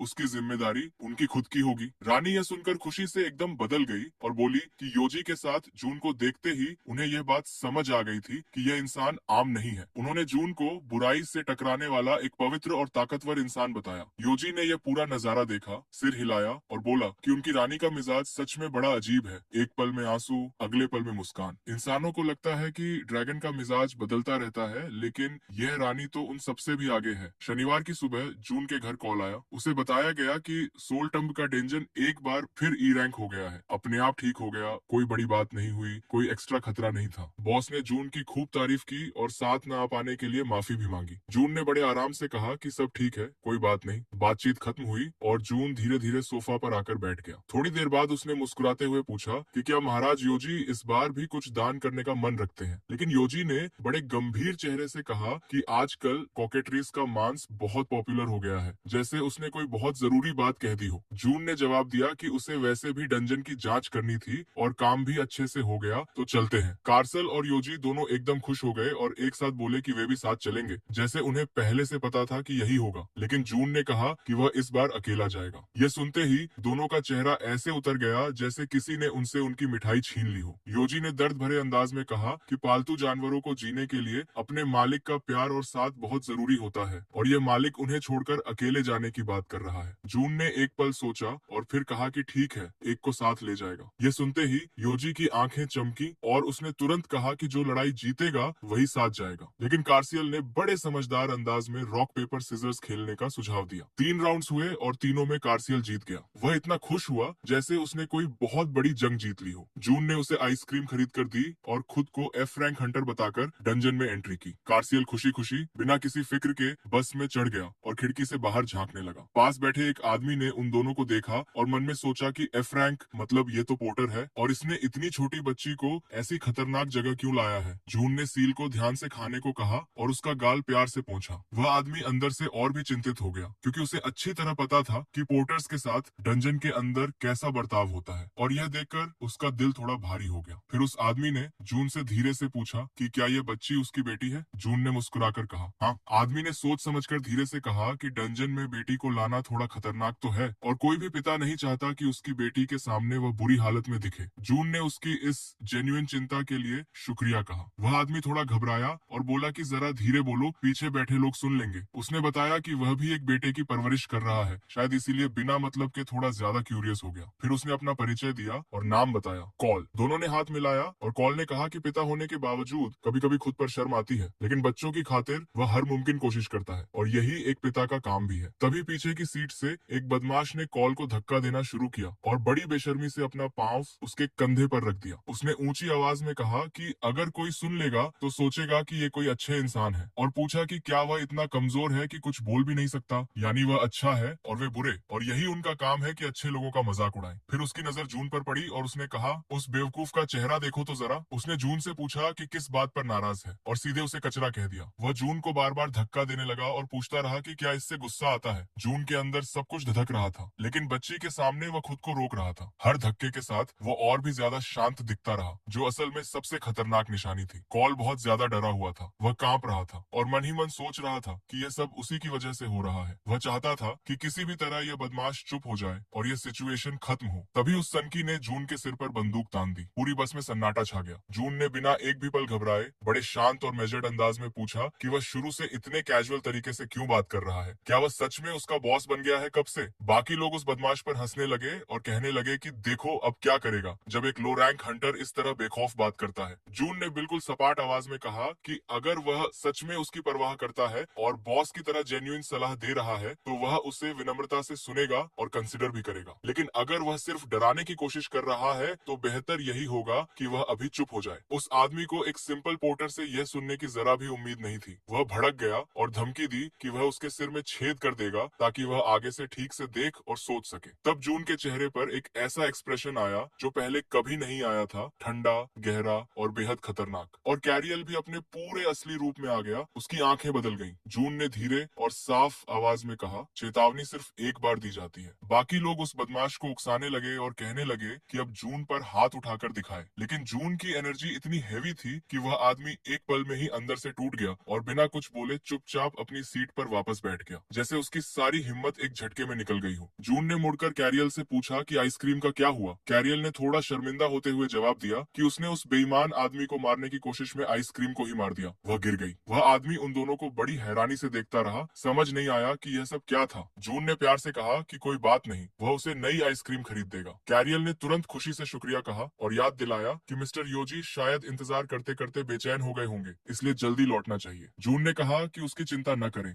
यहाँ आने के बजाय योजी और जिल ने टहलने का प्लान बनाया था। वे दोनों मजे कर रहे होंगे, लेकिन कैमरा झूम होता है और योजी का चेहरा दिखाता है जो बेहद असंतुष्ट और नाराज है। योजी ने चिढ़कर पूछा कि जिल ने कहा था कि किसी मजेदार और एक्साइटिंग जगह पर जाएंगे और यह जगह है जहाँ लाई है वह। जिल ने बड़ी खुशी से मुस्कुराते हुए पूछा कि क्या यह जगह सच में अच्छी नहीं लग रही। योजी ने गहरी सांस लेते हुए पूछा कि उसे कितने साल का लगता है वह। झील ने थोड़ा सोचकर कहा कि शायद 5 या 6 साल। योजी बहुत आहत हुआ और उसने कहा कि वह 8000 साल से भी ज्यादा पुराना है, एक एंशिएंट ड्रैगन है और वह उसे बच्चों के खेलने वाली जगह पर ले आई। उसे इतना गुस्सा आया कि वह झील को एकदम साफ साफ यह समझाना चाहता था कि घर में दूसरा सबसे इम्पोर्टेंट और रिस्पेक्टेड इंसान वही है। उसने मन में पूरी स्पीच भी तैयार कर ली, लेकिन इससे पहले कि वह एक भी शब्द बोल पाता, जिल ने उसे एकदम आराम से उठाया, स्लाइड के ऊपर रखा और छोड़ दिया। योजी बड़े आराम और स्मूथली से नीचे लुढ़कता चला गया और उसके चेहरे पर पहले हैरानी आई, फिर एक अजीब सी खुशी। योजी ने शर्माते और थोड़ा लजाते हुए कहा कि यह जगह वैसे कॉकेट्रिस का इंतजार करने के लिए बुरी भी नहीं है। जिल ने हंसते हुए पूछा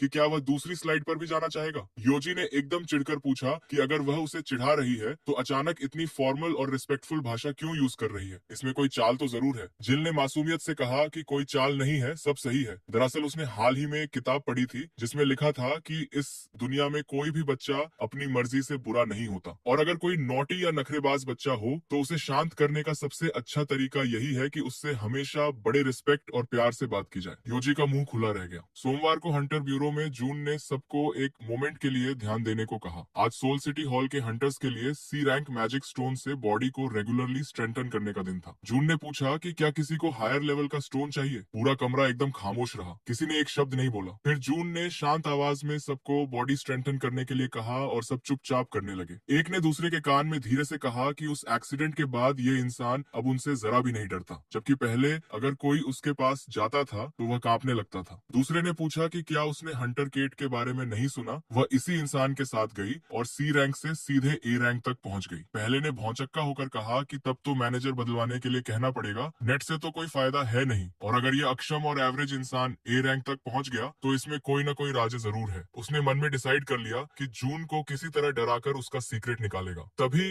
अचानक वहां प्रेसिडेंट और टीम हिपो का पूरा दल आया और जून के सामने झुक गया। यह देखकर सारे हंटर्स वहीं जम गए, जैसे टाइम रुक गया हो। जोनाथन ने माफी मांगी अगर उसने अपनी हद पार की हो, लेकिन जून के यहाँ होने की खबर सुनकर वह रुक नहीं पाया। रिक ने जोनाथन की तरफ मुड़कर पूछा कि उसने उस आदमी को अकेला क्यों छोड़ा। उसकी आवाज तो दूर से भी साफ सुनाई दे रही थी। जोनाथन ने कहा कि वे बातें अनजाने में ही सुनाई दे गईं, वह जानबूझकर नहीं सुन रहा था। तभी रिक उस बदमाश की तरफ बढ़ा और वह आदमी तुरंत घबरा गया और हाथ जोड़कर माफी मांगने लगा। लेकिन रिक ने ठंडे अंदाज में कहा कि उसे उससे माफी मांगने की कोई जरूरत नहीं है, माफी जून से मांगनी होगी। और यह कहते हुए उसने अपना भाला धीरे धीरे निकालना शुरू किया। जून ने तुरंत रिक को रुकने के लिए कहा। क्लो ने घबराकर कहा कि रिक पागल हो गया है। बाकी सब भी एकदम हड़बड़ा गए। एड्रियन आगे आया और कहा कि वे लोग बस जून से मिलने आए हैं, कुछ और नहीं। रिक रुका और खुद को शालीन दिखाने की कोशिश करने लगा। जून ने कहा कि इसकी कोई खास जरूरत नहीं थी, लेकिन आने के लिए शुक्रिया। प्रेसिडेंट ने हाथ मिलाया और बोले कि बाहर आकर उनका स्वागत करना उनके लिए बहुत जरूरी था, ये उनकी जिम्मेदारी थी। प्रेसिडेंट ने राहत की सांस ली। उन्हें लगा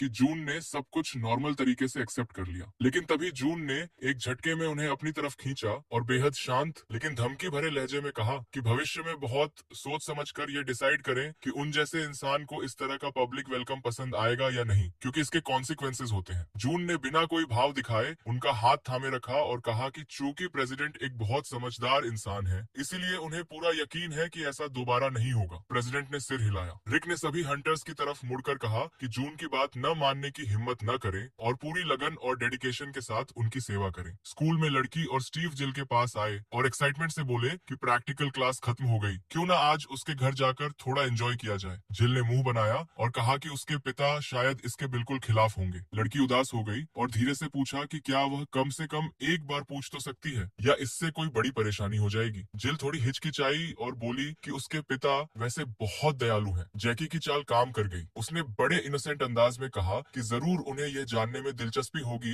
कि उनकी बेटी किस तरह के लोगों के साथ अपना वक्त बिताती है। जिल ने कॉल किया, मन में यह उम्मीद रखते हुए कि वह शायद उठाए नहीं, लेकिन जून ने एकदम तुरंत कॉल उठा लिया। जिल ने डरते डरते पूछा कि क्या वह आज दो दोस्तों को घर ला सकती है। जून ने बिना एक पल रुके बिल्कुल नेचुरली हाँ कह दी। हालांकि जिल ने मन ही मन सोचा था कि वह जरूर मना कर देगा। जून ने पूछा कि क्या घर के लिए कुछ खरीद कर आए। तभी बॉस वहाँ से गुजरा और हैरानी से बोला कि म्यूनिसिपैलिटी के हंटर्स अचानक इतने विनम्र और शिष्ट कैसे हो गए। सुबह सुबह तो राजाओं जैसा एटीट्यूड था उनका। स्टीव और जैकी ने उत्सुकता से पूछा कि क्या परमिशन मिली। जिल ने एकदम उदास और डिफीटेड अंदाज में कहा, हाँ मिल गई। उस शाम जिल के घर पर सब मिलकर खुशी खुशी खाना खा रहे थे और जिल के हाथ के खाने की जोरदार तारीफ हो रही थी। जिल ने कहा कि जैकी भी बहुत अच्छा खाना बनाती है, लेकिन स्टीव ने एकदम डायरेक्टली कह दिया कि उसका सारा खाना आज बेकार जा रहा है, जैसे सच में कोई कंपैरिजन हो ही नहीं। तभी अचानक कमरे का दरवाजा खुला और दोनों ड्रैगन्स धीरे धीरे बाहर निकल आए। योजी ने नींद भरी आंखों से पूछा कि क्या जिल आज पहली बार दोस्तों को घर लाई है। कैरल ने आंखें मलते हुए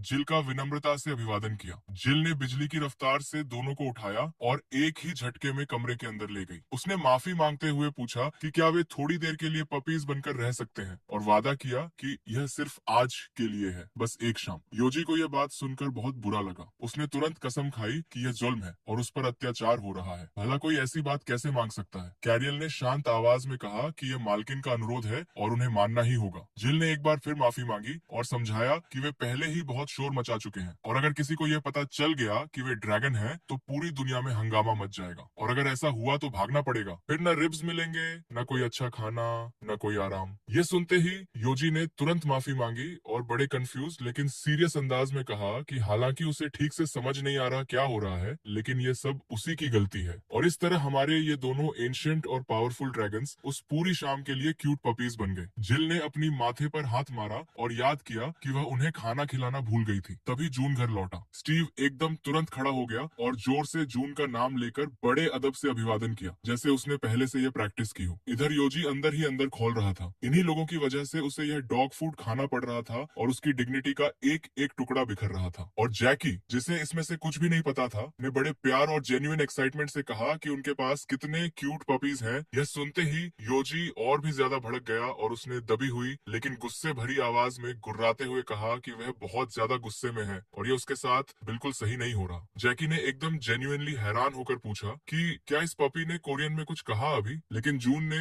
बड़ी स्मूथली उस टॉपिक को वहीं खत्म किया और तुरंत उस लड़के के बारे में पूछ लिया, जैसे कुछ हुआ ही नहीं। लड़के ने शर्माते हुए जवाब दिया कि वह और जिल एक ही क्लास में पढ़ते हैं और उसका नाम स्टीव है। जून ने बड़े आराम से पूछा कि क्या वह जिल का बॉयफ्रेंड है। ये सुनकर लड़का और भी ज्यादा शर्मिंदा हो गया और घबराहट में गलती से ये भी कह दिया कि वह जिल को पसंद करता है, लेकिन अभी तक उसने उससे अपने दिल की बात नहीं कही है। जैसे ही शब्द मुंह से निकले उसे एहसास हुआ कि उसने क्या कह दिया, लेकिन तब तक बहुत देर हो चुकी थी और एक बेहद अजीब सन्नाटा कमरे में फैल गया। योजी को यह बिल्कुल पसंद नहीं आया कि यह लड़का जिल पर नजर रखे हुए है। वह तुरंत भड़कने को तैयार हो गया। कैरियल ने उसे रोकने की पूरी कोशिश की। जैकी को लगा कि अब तो सब कुछ खत्म हो गया, लेकिन तभी जिल ने शर्मिंदा होते हुए स्टीव से सीधे पूछ लिया कि क्या वह सच में उसे पसंद करता है। जून ने हंसते हुए मजाक में कहा कि जिल का आखिरकार एक बॉयफ्रेंड आ गया, लेकिन जिल ने तुरंत मेज पर जोर से हाथ पटका और चिल्लाते हुए कहा कि वह बस एक स्कूल का दोस्त है, और इतने जोर से कहा कि लड़का चुपचाप बैठ गया और कुछ बोलने की हिम्मत नहीं हुई। अगले दिन जिल बाजार गई और वहाँ बच्चों की एक पूरी भीड़ ने योजी को घेर लिया। वे उसे जाने ही नहीं दे रहे थे, हर तरफ से पकड़े हुए थे। योजी ने जिल से मदद मांगी। जिल ने मुस्कुराते हुए कहा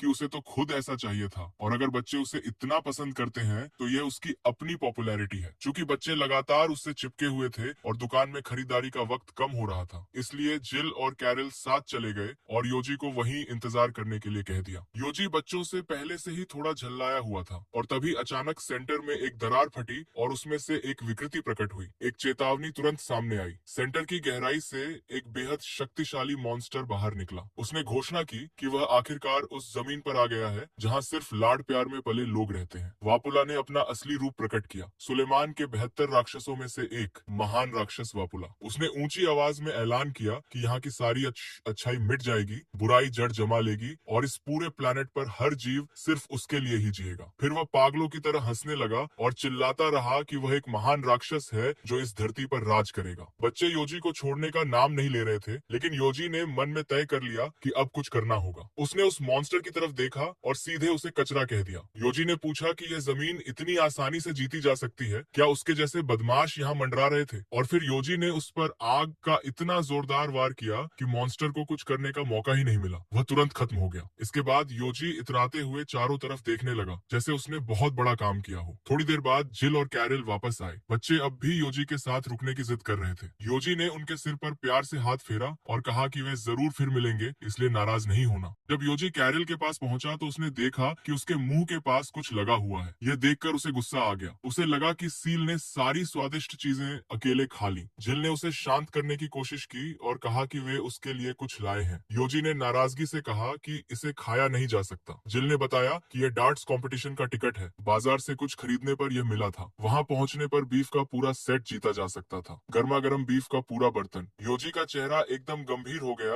और उसकी आंखों में एक अजीब सी चमक आ गई। उसका टारगेट तय हो गया था। वह 8000 साल जी चुका था, एक महान और कुलीन वंश का राजा रहा था, तो उसके लिए डार्ट्स तो बहुत आसान था। योजी अभी ध्यान लगा ही रहा था कि तभी कार्सियल ने जिल को धीरे से बताया कि वे सोया सॉस खरीदना भूल गए हैं। योजी ने तुरंत उसे डांटा, क्योंकि उसका पूरा फोकस मांस जीतने पर था। सील ने माफी मांगी। तभी उस आदमी ने अनाउंस किया कि योजी ने पहला प्लेस जीत लिया। जिल ने खुश होकर उसे गोद में उठाया और कहा कि उसने बड़ा इनाम जीता है। योजी ने उत्सुकता से पूछा कि क्या इसका मतलब है कि वह और भी ज्यादा बीफ खा सकता है, लेकिन जिल ने बताया कि इनाम दरअसल एक first class family vacation voucher है। और यह सुनकर योजी की सारी खुशी एक पल में उड़ गई। हालांकि साथ में एक बोनस भी था, अनलिमिटेड बारबेक्यू का कूपन, यानी और भी ज्यादा मांस। यह सुनते ही योजी की आंखें फिर से चमक उठी। जिल ने डिसाइड किया कि वह इस खबर से अपने पिता को खुश करेगी और उन्हें कॉल किया, लेकिन जून का फोन नहीं लग रहा था। वह डंजन में था और वहाँ कोई सिग्नल नहीं था। उसी वक्त डंजन के अंदर एक छोटी लड़की अचानक जून के सामने प्रकट हुई। उसने जून से कहा कि वह यहाँ नहीं रह सकता क्योंकि उसे यहाँ मार दिया जाएगा। उसने बताया कि सेंटर के ग्राउंड फ्लोर पर ठीक उसके सेंटर में 3 बेहद शक्तिशाली मिथिकल सर्वेंट्स रहते हैं, सबसे ताकतवर यूनिकॉर्न और आकाश का स्वामी। लेकिन उनमें से आखिरी वाला इतनी गहरी गोपनीयता में रहता है कि अब तक किसी ने उसे पर्सनली नहीं देखा है। जून ने किताब निकाली। एक अननोन मिथिकल सर्वेंट की एंट्री आई। एनसाइक्लोपीडिया में रजिस्टर्ड नहीं, पहचान एस्टैब्लिश करना इम्पॉसिबल। जून ने एक पल सोचा और फिर कहा कि यह लड़की एक अननोन मिथिकल सर्वेंट है और उसे तुरंत भाग जाना चाहिए। लड़की ने कहा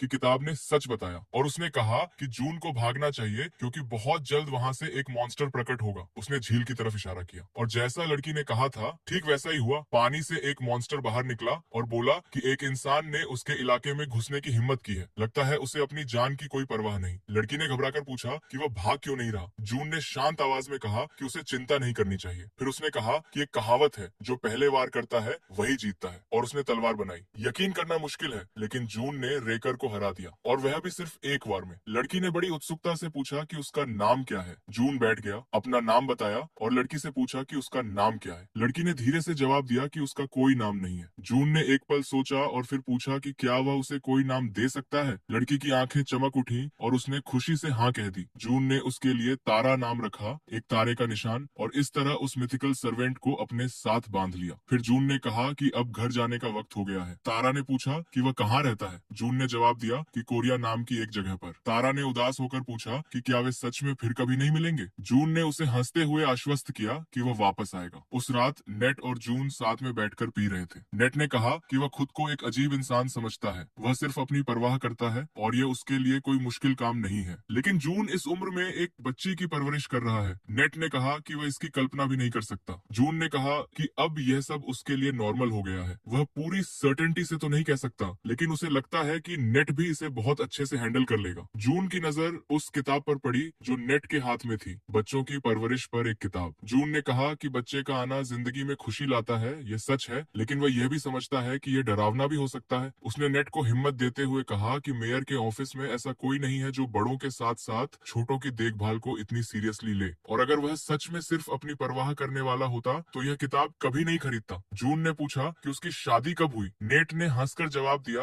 कि उसके कोई बच्चे हैं ही नहीं। उसने यह किताब इसलिए खरीदी क्योंकि अगले हफ्ते उसे अपने भतीजे की देखभाल करनी है। नेट के साथ वक्त बिताने के बाद जून घर लौटा और ड्रैगन्स तुरंत दौड़कर उसके पास आ गए। जिल ने कहा कि जून ने बताया था कि आज शराब पिएगा, इसलिए उसने हैंगओवर सूप बनाया है। जून की टॉलरेंस इतनी अच्छी थी कि वह बिल्कुल भी नशे में नहीं था। जिल चिंतित हो गई और पूछने लगी कि क्या उसे सूखी पोलक मछली का सूप बनाना चाहिए था। जून ने मुस्कुराकर कहा कि इस तरह का सूप भी उसे बहुत पसंद है। फिर जून ने पूछा, कुछ बात करनी है? जिल कुछ बताना नहीं चाहती थी, लेकिन आखिरकार उसने कहा कि स्कूल ट्रिप है 4 दिन 3 रातों की। जून ने कहा कि उसे जेब खर्च की जरूरत होगी। जिल ने हैरान होकर पूछा कि उसे कैसे पता चला। जून ने बताया कि सील ने वह कागज दिखाया था। फिर जून ने कहा कि उसे पहले बता देनी चाहिए थी ये बात। जिल ने जवाब दिया कि उसने क्लियरली कुछ नहीं कहा था, उसने बस एक अच्छी बेटी होने के नाते न जाने का फैसला किया था। जून को जिल की सारी क्लासेस और एक्स्ट्रा एक्टिविटीज याद रहती हैं। यह सुनकर जिल को थोड़ी हैरानी हुई। जून ने पूछा कि वह क्यों नहीं जाना चाहती, जबकि ये अकेडमी के साथ आखिरी ट्रिप है। जिल ने कहा कि उनके कॉन्ट्रैक्ट में क्लॉज 4 में साफ लिखा है कि पार्टी बी को हमेशा घर का काम करना होगा। योजी ने बीच में बोला कि जून उस कॉन्ट्रैक्ट को लेकर इतनी स्ट्रिक्ट नहीं है और बात खत्म। जून ने कहा कि वह ट्रिप पर जा सकती है। आखिर कौन सा पिता घर के कामों की वजह से अपनी बेटी को स्कूल ट्रिप से रोकेगा। और उसने जिल को जेब खर्च भी दिया, जो चाहे खाए, जो मन में आए करे। जिल की आंखें चमक उठी और वह बहुत खुश होकर बोली कि तो फिर वह जरूर जाएगी। उसने जून को शुक्रिया कहा। जून ने कहा कि अब जल्दी सो जाए। Busan station. अगले दिन जिल ने हल्के कपड़े ही पैक किए थे, लेकिन उसका बैग किसी वजह से बेहद भारी था और हमें दिख गया कि वजह क्या थी। जिल जल्दी से वॉशरूम गई और उसने चौंक कर पूछा कि ये यहाँ क्या कर रहे हैं। योजी ने बड़े आराम से जवाब दिया कि वे उसके साथ स्कूल ट्रिप पर जा रहे हैं। जिल ने पूछा, क्यों भला? योजी ने कहा कि मालिक ने उन्हें भेजा है क्योंकि उसे कुछ बुरा फील हो रहा था और जहाँ वे जा रहे हैं वहाँ आज हंटिंग फेस्टिवल है। एक लड़की ने एक्साइटमेंट से पूछा कि कोरिया में उस जगह पर जहाँ पहला हंटर था, क्या उन्हें अपने देश की इस ताकत का एहसास नहीं होता? जब वह उस पहले हंटर की बात कर रही थी जिसने एक जंगली सुअर को वश में किया था, योजी बड़े मजे से अपना किबाब खा रहा था, दुनिया से बेखबर। लेकिन जब उसने वाइवर्न का नाम सुना तो उसने रुककर पूछा कि यह क्या होता है। कार्सेल ने कहा कि लगता है इंसान सच में बहुत नाजुक होते हैं। लड़की ने सभी बच्चों को उस जीव से मिलवाया।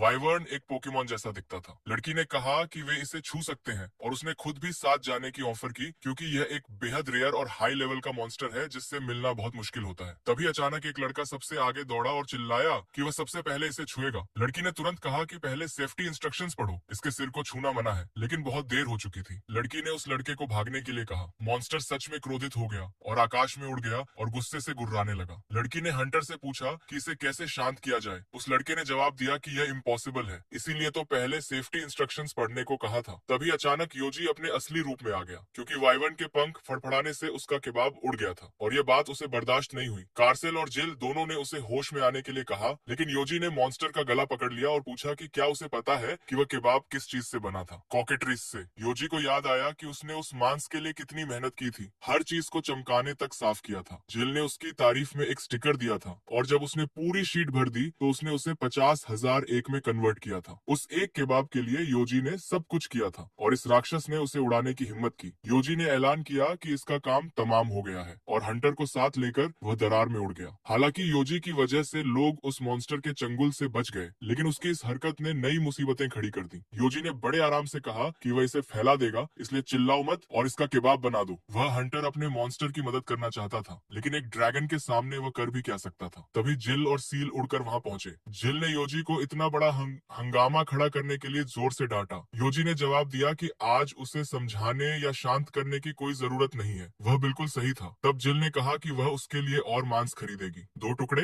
नहीं, 3, वह भी नहीं। योजी ने 4 मांगे। जिल ने हाँ कर दी, लेकिन साथ में कहा कि और मांगना बंद करे। योजी को मना लिया गया और वह अपने छोटे और प्यारे रूप में वापस आ गया। उसने बड़े ड्रामा के साथ कहा कि इस बार वह दयालु रहेगा और इसे सहन करेगा, लेकिन फिर भी उसने उस वाइवर्न को एक और मार लगाई और बोला कि वह भाग्यशाली है। उसके जैसे एक रेयर मॉन्स्टर के खत्म होने से उसकी पूरी स्पीशीज का नुकसान हो सकता था। फिर योजी ने जिल की तरफ मुड़कर कहा कि वह खाने के लिए तैयार है। जिल ने पहले कहा कि वादा करे कि ऐसा दोबारा नहीं होगा। योजी ने कहा कि इस पूरी सिचुएशन में उसकी कोई गलती नहीं है, उसका किबाब उड़ाया गया, वह तो विक्टिम था। जिल ने गंभीर होकर पूछा कि क्या उसे समझ आता है कि अगर उसके पिता को इस बारे में पता चल गया तो क्या होगा? ये खबर हर जगह फैल जाएगी। योजी ने एक पल के लिए उस भयानक सिचुएशन की कल्पना की और उसके चेहरे पर धीरे धीरे घबराहट आ गई। उसे एहसास हुआ कि उसने आज क्या कर दिया। जिल ने कहा कि वह उसकी चिंता करती है, इसीलिए बस एक वादा करे कि ऐसा दोबारा नहीं होगा और वह उसकी सिफारिश करेगी। योजी दौड़कर जिल के पास गया और वादा किया कि ऐसा दोबारा नहीं होगा और कहा कि शायद शायद उसे मालिक को भी यही बात खुद जाकर बतानी चाहिए। फिर उसने खुद को थोड़ा संभालते हुए कहा कि शायद ये घटना इतनी सीरियस नहीं है और मालिक को इससे कोई ज्यादा चिंता या गुस्सा नहीं होगा। सील ने जवाब दिया कि उसे नहीं लगता ऐसा होगा, क्योंकि मालिक बहुत समझदार और ताकतवर है और वह सब कुछ जानते हैं। और उस वक्त जून क्लो के साथ था, जो किसी वजह से बहुत जल्दी में थी और यह समझने की कोशिश कर रही थी कि आखिर हुआ क्या। चलिए 30 मिनट पीछे चलते हैं। क्लो ने अचानक जून को गले लगाया और पूछा कि वह इतनी देर से क्यों आया। जून को कुछ समझ नहीं आया और उसने कहा कि वह तो तय वक्त से पहले ही आ गया था। क्लो ने उसके कान में धीरे से कहा कि एक जरूरी सिचुएशन है और उसने उससे थोड़ी देर के लिए उसके साथ एक्टिंग करने को कहा। फिर उसने अचानक जोर से कहा कि यह उसका बॉयफ्रेंड है, इसलिए उसे परेशान करना बंद करे और अपने रास्ते जाए। एक मोटे बूढ़े आदमी ने बेशर्मी से कहा कि वह खुद उसके सामने फ्लर्ट कर रही थी और अब कह रही है कि उसका बॉयफ्रेंड है। वह जून के पास आया और बोला कि उसके जैसा दिखने वाला इंसान उसका टाइप कैसे हो सकता है। उसने अपनी बड़ी बड़ी मसल्स की तरफ इशारा करते हुए कहा कि वह जानता था कि वह उन्हीं को देख रही थी। यह आदमी साफ तौर पर अपनी काल्पनिक दुनिया में जी रहा था। जून ने शांत आवाज में कहा कि उसे अब समझ आ गया है कि क्या हो रहा है और पूछा कि क्या इस तरह से प्रॉब्लम सॉल्व करने का कोई फायदा होगा। क्लो ने जवाब दिया कि अगर इस सिचुएशन में कुछ गलत हो गया तो बाद में उसके बारे में न्यूज में अजीबोगरीब हेडलाइंस बनेंगी। जून ने सीधे पूछा कि बीहमत गिल्ड की एक लड़की को परेशान करके इस बूढ़े आदमी को आखिर क्या हासिल होगा। क्लो ने कहा कि वह पूरी तरह सही नहीं है, उसे खुद शर्म आ रही थी यह कहते हुए, लेकिन अगर यह आदमी जानता कि वह कौन है तो शायद वह यहाँ खड़ा ही नहीं होता। जून ने कहा कि सेंटर में गिल्ड की ट्रेनिंग चल रही है, उसके पास इसके बारे में ज्यादा सोचने का वक्त नहीं है, इसलिए वह इसे खुद निपटा लेगा। उस आदमी ने घमंड से कहा कि उसके जैसा कमजोर आदमी उसकी रक्षा नहीं कर सकता, सिर्फ उसके जैसे शरीर वाला ही यह कर सकता है। जून ने बड़े सपाट अंदाज में जवाब दिया कि उसके शरीर में काफी ज्यादा चर्बी है, शायद इसीलिए उसकी एनर्जी कम है, और उसने उसे वजन कम करने की सलाह दे दी। मोटा आदमी गुस्से से लाल हो गया और जून पर मुक्का मारने के लिए झपटा, लेकिन जून ने उसकी मुट्ठी को बीच में ही पकड़ लिया और कहा कि वे सिर्फ बॉयफ्रेंड गर्लफ्रेंड नहीं है, वे हस्बैंड वाइफ हैं और वह हर हद पार कर चुका है। जून ने उसकी मुट्ठी इतनी जोर से दबाई कि वह आदमी दर्द से चीखने लगा। उसने दयनीय आवाज में कहा कि पहले ही बता देना चाहिए था, अगर उसे पता होता कि वे शादीशुदा हैं तो वह तुरंत चला जाता। और दर्द से कराहते हुए हाथ में तकलीफ का बहाना बनाकर वह वहां से रफू चक्कर हो गया। जून ने एक शांत सांस लेते हुए कहा कि अच्छा हुआ कि इससे कोई बड़ी प्रॉब्लम नहीं हुई। क्लो ने उलझन में पूछा कि उसने हस्बैंड वाइफ वाली बात क्यों कही। जून ने जवाब दिया कि इसीलिए वह तुरंत निकल गया। क्लो ने कहा कि वह आदमी इसलिए भागा क्योंकि उसे डर था कि उसका हाथ टूट जाएगा। इसके बाद वे डंजन में गए और जून ने कहा कि वे वक्त पर पहुंच गए हैं। क्लो अभी भी थोड़ी शर्मिंदा थी। रिकी को पहले कुछ मार पड़ी थी और जोनाथन ने देर से आने के लिए माफी मांगी। उसने बताया कि उसने जून को अपने लोगों को उनकी गलतियों के लिए डांटते सुना था। जून ने पूछा कि ये किसने बताया। थके हुए जोनाथन ने जवाब दिया कि कंडक्टर तुसातला इतनी स्लो थी कि लोग हमेशा उसका इंतजार करते थे। तभी जून की नजर रिकी पर पड़ी और उसने कहा कि लगता है इसने आखिरकार वो हासिल कर लिया। जोनाथन ने बताया कि उसने इसे तुसातला से ले लिया है। जोनाथन ने कहा कि उसे लग रहा है क्लो आज कुछ अजीब महसूस कर रही है, उसका चेहरा लाल है और लगता है बुखार है, उसे उसकी चिंता हो रही थी। तभी कुछ बूढ़े लोग सामने आए और बोले कि यहाँ जो भी नया आए उसे पहले बड़ों को झुककर प्रणाम करना होगा। रिकी ने घूरते हुए पूछा कि क्या ये लोग मॉन्स्टर्स हैं, क्योंकि इनके चेहरे दर्द से एकदम बेजान लग रहे थे। जोनाथन ने रिकी को तैयार रहने का आदेश दिया क्योंकि इनकी एनर्जी आम लोगों जैसी बिल्कुल नहीं थी। गंजे बूढ़े ने पूछा कि क्या हुआ है, क्या उन्हें सच में उनकी पुरानी जगह से निकाल दिया गया और वे यहाँ आ गए। उसने उन्हें कचरा कहा। तभी जून मुड़ा और उन्हें देखा और वे सब एक पल में जम गए। वे आपस में फुसफुसाने लगे कि यह वही जून है जिसने पहली बार किसी मिथिकल सर्वेंट को अपने साथ बांधा था, और उसी पल में उनका पूरा एटीट्यूड पलट गया। वे दयनीय आवाज में कहने लगे कि ये किशोर आपके सामने क्या कहना चाहते थे, शाइनिंग श्री जून। बूढ़े लोग भागना चाहते थे लेकिन जून ने उन्हें रोक लिया। उसने कहा कि सभी नए छात्रों के बारे में सबको बताने में बहुत ज्यादा वक्त लगेगा, इसलिए उनका काम यह है कि वे पहली फ्लोर पर मौजूद सभी क्लान्स को यह चेतावनी दे दें कि बेहेमत गिल्ड के नए लोगों को कोई परेशान न करे। फिर जून ने उन्हें साफ साफ धमकी दी, अगर उन्होंने दोबारा बेहेमत गिल्ड को किसी भी तरह से तकलीफ दी तो वे जिंदा नहीं रहेंगे, और अगर उन्होंने क्लान्स को वह नहीं दिया जो उसने मांगा तो वह खुद उनसे मिलने आएगा। यह सुनते ही वे सब तुरंत वहां से भाग गए। जून ने एक लंबी सांस ली और कहा कि आज का सबसे आसान काम निपट गया। यह नजारा देखकर हिपोपोटामस गिल्ड के सारे मेंबर्स सदमे में रह गए। जून ने पूछा कि क्या वे सेंटर के ग्राउंड फ्लोर पर ट्रेनिंग शुरू करने के लिए तैयार हैं, और बताया कि उसे वहां भी कुछ देखना है, इसलिए जल्दी करें। जोनाथन ने चिंतित होकर पूछा कि क्या वह जगह खतरनाक है। जून ने सीधे जवाब दिया कि हाँ है। यह सुनते ही तीनों घबरा गए, क्योंकि अगर जून ने इसे खतरनाक कहा है तो यह सच में बहुत खतरनाक होगा। जून ने हल्की सी मुस्कान के साथ कहा कि फिर भी उसे वहां जाना होगा, क्योंकि जब भी वह वहां जाता है उसे अपनी बेटी की याद आ जाती है। और वहां एक जगह बैठी तारा जून का इंतजार कर रही थी। अचानक एक पेड़ ने तारा को उठाया और कहा कि उसे जून नाम के उस आदमी के साथ कोई रिश्ता नहीं रखना चाहिए। तारा ने मासूमियत से पूछा, क्यों? पेड़ ने जवाब दिया कि जून शायद वह इंसान है जो सभी डायमेंशंस के विनाश और मौत को तेज करेगा। तारा ने बड़ी सीधी आवाज में पूछा कि क्या चाचा इस पूरी दुनिया को तबाह कर देंगे? पेड़ ने उसके सिर पर प्यार से हाथ फेरा और कहा कि यह पक्का नहीं है, लेकिन जून खतरनाक है और चूंकि ऐसी संभावना है इसीलिए वह उसके करीब नहीं जा सकती। लेकिन तारा को यह बात बिल्कुल पसंद नहीं आई। उसने मुस्कुराते हुए जोर से कहा कि वह चाचा के बारे में एक भी बुरी बात सुनने को तैयार नहीं है। पेड़ ने फिर भी कहा कि उसे लगता है कि अगर वह बस पृथ्वी पर ही रहे तो बेहतर होगा, उसका यहाँ आना ठीक नहीं। तभी तारा ने एक आवाज सुनी और उसके चेहरे पर एक बड़ी सी खुशी आ गई। उसे लगा जून आ गया। वह खुशी से दौड़ पड़ी। पेड़ ने मन में उम्मीद की कि यह बुरा एहसास बस गलत साबित हो। जून ने लड़कों को बताया कि उन्होंने सेंटर की पहली फ्लोर का मेन ट्यूटोरियल उसकी उम्मीद से पहले ही पूरा कर लिया है। यह सुनकर वह जेन्युइनली खुश हुआ। जोनाथन ने पूछा कि क्या वे उन विलेंस में से कुछ को पकड़ने की कोशिश कर सकते हैं जो उन्हें पहले दिखाए गए थे। जून ने कहा कि वे सब पहले से ही एक बार ऐसी चीजों से लड़ चुके हैं, तो इसे दोबारा क्यों रिपीट करें। तब जोनाथन ने सीधे कहा कि जून ने कहा कि वे लड़े, लेकिन यह थोड़ा झूठ था। उसने साफ बताया कि जून उनकी बहुत मदद करता है, लेकिन अगर वे इस ट्रेनिंग में खुद मजबूत नहीं हो सकते और नया नॉलेज हासिल नहीं कर सकते तो इस सब का कोई मतलब नहीं। वे ऐसे बेवकूफ नहीं बनना चाहते जो सिर्फ उसकी ताकत पर निर्भर रहे। जून को यह दृढ़ता पसंद आई और वह मान गया। जोनाथन ने जून को शुक्रिया कहा और बताया कि वह और रिक साथ जाएंगे क्योंकि क्लो आज ठीक नहीं थी। क्लो ने शर्मिंदा होते हुए कहा कि वह बिल्कुल ठीक है। तभी ऊपर से तारा की जोरदार आवाज आई और उसने जून को पुकारा। तारा नीचे आई और जून से लिपट गई और बोली कि अच्छा हुआ वह जल्दी आ गया। जून ने मुस्कुराकर कहा कि अच्छा है कि वह खुश है। क्लो एकदम चौंक गई। उसने पूछा कि यह छोटी बच्ची यहाँ क्या कर रही है। जून ने एक्सप्लेन किया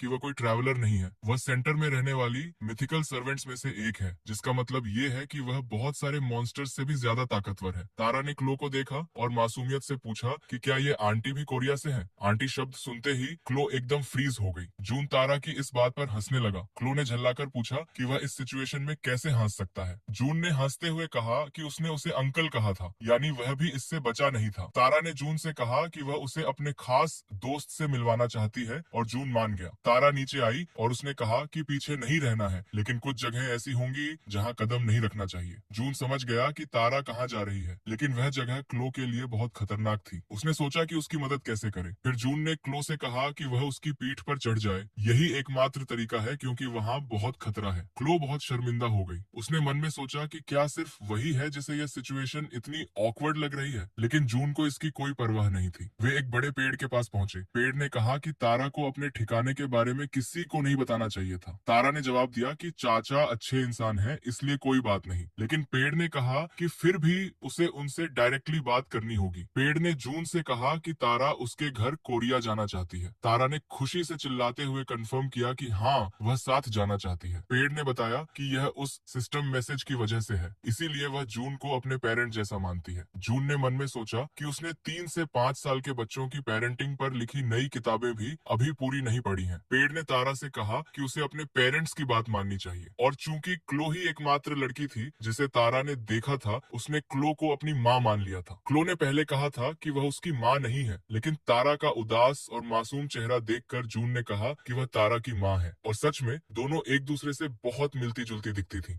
जून ने थोड़ा सोचने के बाद क्लो को साथ रहने का सजेशन दिया। यह सुनकर क्लो एकदम हैरान रह गई। अगले दिन क्लो थकी हुई उठी, जैसे रात भर आंख ही नहीं लगी हो, और उसके बगल में तारा बड़े चैन से सो रही थी। क्लो ने कभी सोचा भी नहीं था कि वह इस घर में सिर्फ माँ बनने के लिए आएगी। उसने तारा को ध्यान से देखा और सोचा कि अच्छा है कि यह इतनी शांति से सो रही है, क्योंकि उसे खुद हमेशा सोने में बहुत तकलीफ होती थी। वह रात भर करवटें बदलती रहती थी और बहुत कम सो पाती थी। यहाँ तक कि उस पेड़ को भी उसकी नींद से परेशानी होती थी। क्लो ने मन में सोचा कि अगर वे किसी होटल में चले जाते तो वह बहुत आराम से सोती, वरना पिछली रात तारा रोते हुए पूछ रही थी कि क्या मामा और पापा साथ नहीं सोएंगे। इसी वजह से जून को लिविंग रूम में सोना पड़ा था। फिर जून कमरे में आया और पूछा कि क्या वे अच्छे से सोए और ब्रेकफास्ट के लिए आवाज लगाई। क्लो सोच रही थी कि यह इंसान इतनी शांति से कैसे रह सकता है, ये जानते हुए भी कि एक लड़की उसके घर में रुकी है। पहले तो उसे जून के इस ठंडे बिहेवियर पर थोड़ा गुस्सा भी आया। लगा जैसे उसे जरा भी फर्क नहीं पड़ता। लेकिन जब वह बाहर आई तो उसने देखा कि पूरी डाइनिंग डाइनिंग टेबल खाने से भरी हुई थी, हर चीज बहुत केयरफुली सजाई गई थी। क्लो ने सोचा कि वह खुद तो ऑलमोस्ट हमेशा बाहर से ऑर्डर किया हुआ खाना ही खाती है और यह इंसान इतना मेहनती है कि उसने सब खुद बनाया। हालांकि असल में ये खाना जिल ने बनाकर छोड़ा था और इस तरह इस नए परिवार का पहला ब्रेकफास्ट शुरू हुआ। जून ने कहा कि उसे काम पर जाने का वक्त हो गया है और उसकी एब्सेंस में तारा क्लो के साथ रहेगी। उसने क्लो से कहा कि तारा का ख्याल रखे। जून ने तारा को बताया कि पापा जल्दी वापस आ जाएंगे। तारा ने तुरंत नखरे शुरू कर दिए और विनती करने लगी कि वह न जाए। क्लो वह नजारा देखती रही। दोनों बिल्कुल एक रियल बाप बेटी जैसे लग रहे थे। क्लो के मन में एक ख्याल आया, अगर उन दोनों की शादी हो जाए तो वह हर दिन यही प्यारा नजारा देखेगी। लेकिन यह खुशनुमा सपना उसी पल टूट गया जब तारा पूरे घर में इधर उधर दौड़ने लगी। क्लो ने घबराकर उसे रोकने को कहा। अगर कोई मिथिकल सर्वेंट किसी आम इंसान से टकरा जाए तो कुछ भी भयानक हो सकता था। दुकान के कस्टमर्स खतरे में थे। क्लो किसी तरह तारा तक पहुंची। उसने तारा से कहा कि वह इस तरह अकेले नहीं घूम सकती। तारा को थोड़ी शर्म आई और उसने मासूमियत से पूछा कि क्या उसकी माँ उससे नाराज है। क्लो उसकी इस मासूमियत पर पूरी तरह पिघल गई। उसने जवाब दिया कि वह नाराज नहीं है और उसे अपने पास बुलाया और इस तरह वे दोनों कपड़ों के सेक्शन में आ गईं। तारा ने एक खूबसूरत समर ड्रेस पहनी और अपने बाल पोनीटेल में बांध लिए। क्लो उसे देखती रह गई। वह इतनी प्यारी लग रही थी कि उसका मन भर आया। क्लो ने कहा कि तारा बहुत सुंदर लग रही है। जब वह तस्वीरें ले रही थी तो वहाँ के एम्प्लॉय ने भी सहमति जताई और पूछा कि क्या राजकुमारी कुछ और ड्रेसेस भी पहनकर देखना चाहती है। तारा ने और भी कई कपड़े पहने और सब उस पर बहुत अच्छे लग रहे थे। क्लो ने बिना एक पल सोचे डिसाइड कर लिया कि सब कुछ खरीदेगी, किश्तों में नहीं, एक साथ। एम्प्लॉय की आंखें खुशी से चमक उठी। उसने क्लो को बहुत शुक्रिया, फिर आइएगा। और थोड़ी देर बाद क्लोई को होश आया। उसे याद आया शुरू में तो सिर्फ 1 या 2 सेट्स खरीदने थे। एहसास हुआ वो थोड़ा ज्यादा ही बह गई थी। लेकिन जैसे ही तारा ने उसे गले लगाया, खुशी से बोली, माँ शुक्रिया इतने सारे गिफ्ट्स के लिए। क्लो को फिर से लगा इतना सब खरीद कर बिल्कुल सही किया। पछतावा गायब। तारा ने पूछा, पापा अब कहाँ हैं? क्लो ने पूछा, याद आ रहे हैं उन्हें? तारा ने सीधे जवाब दिया, पापा से बहुत प्यार करती हूँ। क्लो ने सोचा थोड़ी देर के लिए उनसे मिलने जा सकती है। उसी वक्त काम पर जून के पास कुछ लोग प्रपोजल लेकर आए। बॉस ने कहा, जैसा कहा था यही एकमात्र मौका है। एक तस्वीर दिखाते हुए, ये एक प्राइमरी स्कूल टीचर है, घर अच्छा है, पहले ही बता दिया था कि तुम्हारी एक बेटी है, उसे कोई आपत्ति नहीं। जून ने शांत आवाज में जवाब दिया, चिंता के लिए शुक्रिया। रुका, लेकिन फिलहाल शादी करने का कोई इरादा नहीं है। बॉस ने चिढ़कर पूछा, क्यों? जून ने जवाब दिया, समझता है बॉस जैसे अच्छे इंसान मिलना बहुत मुश्किल होता है। रुका, लेकिन अभी इसमें कोई दिलचस्पी नहीं है। एक पॉज। बेटी की शादी के बाद सोचूंगा। थकी हुई सांस ली। अचानक नेट हैरानी से जम गया। बॉस ने पूछा, क्या हुआ? फिर बॉस ने खुद देखा, हंटर, क्लोई और तारा। बॉस का सदमा समझ में आता है क्योंकि तारा दौड़कर जून के पास गई। बोली, पापा? जून ने पूछा। तारा ने खुशी से जवाब दिया, माँ ने नए कपड़े खरीदे। बोला, मुझ पर बहुत अच्छे लग रहे हैं। नेट और बॉस दोनों एक साथ चौंक गए। बॉस ने धीरे से पूछा, इस बच्ची ने क्लोई को, जो इस देश की सबसे अच्छी हंटर है, माँ कह दिया? और जून को पापा? जून ने पूछा, यहाँ किस काम से आए? क्लोई ने थोड़ा अजीब तरह से जवाब दिया। तारा बहुत याद कर रही थी। शाम को घर पर क्लोई ने खाना बनाने की कोशिश की, लेकिन हर बार नमक ज्यादा हो जाता था। हर बार। तभी जून आया। तारा खुशी से उस पर कूद पड़ी। क्लोई खाने में इतनी डूबी थी कि उसे जून के आने का पता ही नहीं चला। इसलिए जब जून पीछे से आकर बोला, खाना बना रही हो, क्लोई डर गई और बस यूं ही उस पर हमला कर दिया। लेकिन जून ने आराम से खुद को बचा लिया। क्लोई ने सामने जून को देखा, माफी मांगी। अचानक एक आदमी की आवाज सुनाई दी, इसलिए जून ने कहा, सब ठीक है, कल की सारी बातें सुलझ गई हैं, चिंता मत करो। क्लोई को समझ नहीं आया। फिर जून को याद आया, कल जब सहकर्मियों ने गलती से क्लोई को उसकी पत्नी समझ लिया था, तब जून ने उन्हें कितनी शांति से समझाया था। क्लोई ने सोचा, जाहिर है उसे आसपास कुछ भी फील नहीं होता और शायद यहाँ सिर्फ वही है जो इस सिचुएशन से घबराई हुई है। अचानक जून ने पूछा, क्या ये क्लोई के लिए ज्यादा परेशानी वाली बात है? क्लोई ने पूछा, किस बारे में? जून ने सूप की तरफ इशारा किया जो दुर्भाग्य से जल रहा था। जून ने कहा, अभी भी उसकी बहुत आभारी है। तारा की देखभाल करना आसान नहीं था और ऊपर से रात का खाना भी। क्लोई ने जवाब दिया, बस एक बार ट्राई करना था, कोई खास बात नहीं थी, ज्यादा उम्मीद मत रखना। जून ने कहा, फिर भी रात के खाने का इंतजार करेगा। क्लोई मान गई। मेज लगा दी। क्लोई बहुत चिंतित थी, मन में सोच रही थी, अच्छा बना या नहीं। जब जून ने कहा, खाना स्वादिष्ट बना है, क्लोई एकदम खुश हो गई। हालांकि जून ने झूठ बोला था। फिर क्लोई ने तारा को गले लगाया। देखो, पापा को खाना पसंद आया। बोला, बहुत स्वादिष्ट था। जून ने यह देखा। मन में सोचा, क्लोई तारा की माँ की भूमिका में कुछ ज्यादा ही रम गई है या शायद बहुत अच्छा एक्टिंग कर रही है। रुका, कौन जाने इस देश की सबसे अच्छी हंटर के पास और कौन सी स्पेशल एबिलिटीज हैं। अचानक फोन की घंटी बजी। तारा ने फोन उठाया, हैरानी से बोली, ये तो बहुत अजीब है। रुकी, पापा यहाँ हैं तो वो माँ को कैसे फोन कर सकते हैं? क्लोई ने जल्दी से कहा, पापा नहीं है, चिंता मत करो। लेकिन तारा फोन उठा चुकी थी। क्लोई ने घबराकर उससे फोन लिया, लेकिन उसके पापा पहले ही क्लोई को फोन कर रहे थे। जून कुछ बताना चाहता था। क्लोई ने उसे चुप रहने का इशारा किया, लेकिन अचानक क्लोई के पिता ने पूछा, तुम्हारे बगल में वो आदमी कौन है? पता चला जून बताना चाहता था कि यह वीडियो कॉल है। क्लोई के पिता ने कहा, 10 साल से नहीं मिले, मेरे पास आओ, उस आदमी को भी लेकर आओ। बातचीत खत्म हुई। क्लोई उदास होकर मेज पर लेट गई। बिल्कुल। तारा चिंतित हो गई। उसने पूछा, क्या माँ को दर्द हो रहा है? कुछ हुआ क्या? जून ने क्लोई की तरफ देखा। अगर कुछ कर सकता है तो बता दो। रुका। उसकी बेतुकी विनती में मदद की थी तो यह भी कर सकता है, बस बताओ। क्लोई ने मासूमियत भरी आंखों से ऊपर देखा। धीरे से पूछा, क्या जून उसके साथ उसके पिता के पास जा सकता है? जून ने एक पल सोचा, क्या उन्हें समझाना है कि वो बॉयफ्रेंड नहीं है? रुका। इतनी देर रात एक ही घर में होने की वजह समझाना काफी मुश्किल होगा। आसान नहीं है ये। भले ही परिवार होने का दिखावा करते हैं, लेकिन उनके बीच साफ सीमाएं हैं, ये नहीं भूलना चाहिए। ये बात क्लोई को अंदर से दुखी कर गई। कुछ देर के लिए चुप हो गई। जून ने कहा, या कोई दूसरा विकल्प है? रुका।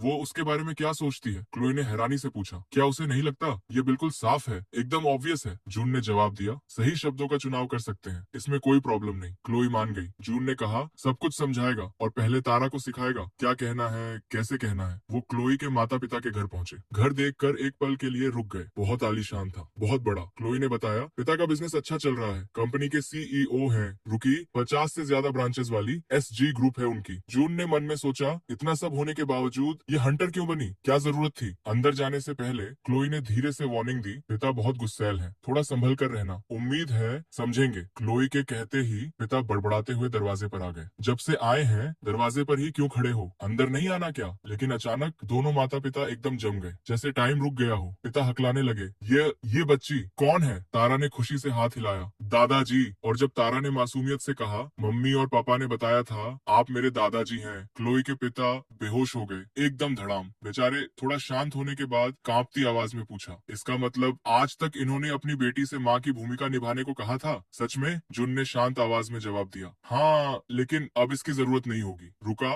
जल्द ही कोई उसकी देखभाल करने और ध्यान रखने के लिए आ जाएगा। पिता क्लोई को डांटने लगे, कम से कम फोन पर तो बता देती, इतना भी नहीं हो सकता था। तभी तारा उनके पास आई। हाथ में चाय के पैकेट्स थे। मासूमियत से पूछा, दादाजी कौन सी चाय चाहिए? दादी ने मुझे चुनने को कहा है। पिता उसकी मासूमियत पर काबू नहीं रख पाए। गुस्सा कहाँ गया पता ही नहीं चला, बस यूं ही दिल पिघल गया। काली चाय। तारा खुशी से उछलती हुई दादी के पास दौड़ी। दादाजी ने काली चाय कहा। पिता ने देखा, एक लंबी सांस ली। मन में सोचा, सच में क्लोई शादी करने लायक बड़ी हो गई है। कब हो गई पता ही नहीं चला, लेकिन क्लोई के चेहरे पर एक हफ्ते से चली आ रही उदासी देखकर वो तुरंत चुप हो गए, कुछ बोल नहीं पाए। अचानक तारा ने कहा, यहाँ माँ की बहुत सारी तस्वीरें हैं। क्लोई ने हैरानी से मुड़कर पूछा, किस तस्वीर की बात कर रही है? तारा ने साथ आने को बुलाया। आओ ना, साथ देखते हैं। लेकिन किसी वजह से पिता अचानक खड़े हो गए। उन्हें जाने से रोका। वहाँ मत जाओ, जरूरत नहीं है। एक अच्छी वजह थी। पता चला पिता उतने कठोर नहीं थे जितने दिखते थे। उनके ऑफिस में हर तरफ, हर कोने में क्लोई की तस्वीरें लगी हुई थी। एक भी दीवार खाली नहीं थी। थोड़ी झिझक के साथ पिता ने कहा, तारा अच्छी लड़की है, बड़ों की बात मानती है। तारा असंतुष्ट होकर सोफा पर बैठ गई, मुंह बना लिया। पिता ने न्यूज चालू की। बताया जा रहा था, एग्जीबिशन में फिलहाल 2 ड्रैगन्स प्रकट हुए। प्रकट होते ही गायब हो गए, लेकिन लोग अभी भी डरे हुए हैं। हालात तनावपूर्ण है। रुका। साथ ही जापान के नंबर 1 हंटर और उसके वाइवन का अपहरण हो गया है। जापान और कोरिया के बीच इमरजेंसी बातचीत चल रही है। जून ने मन में सोचा, योजी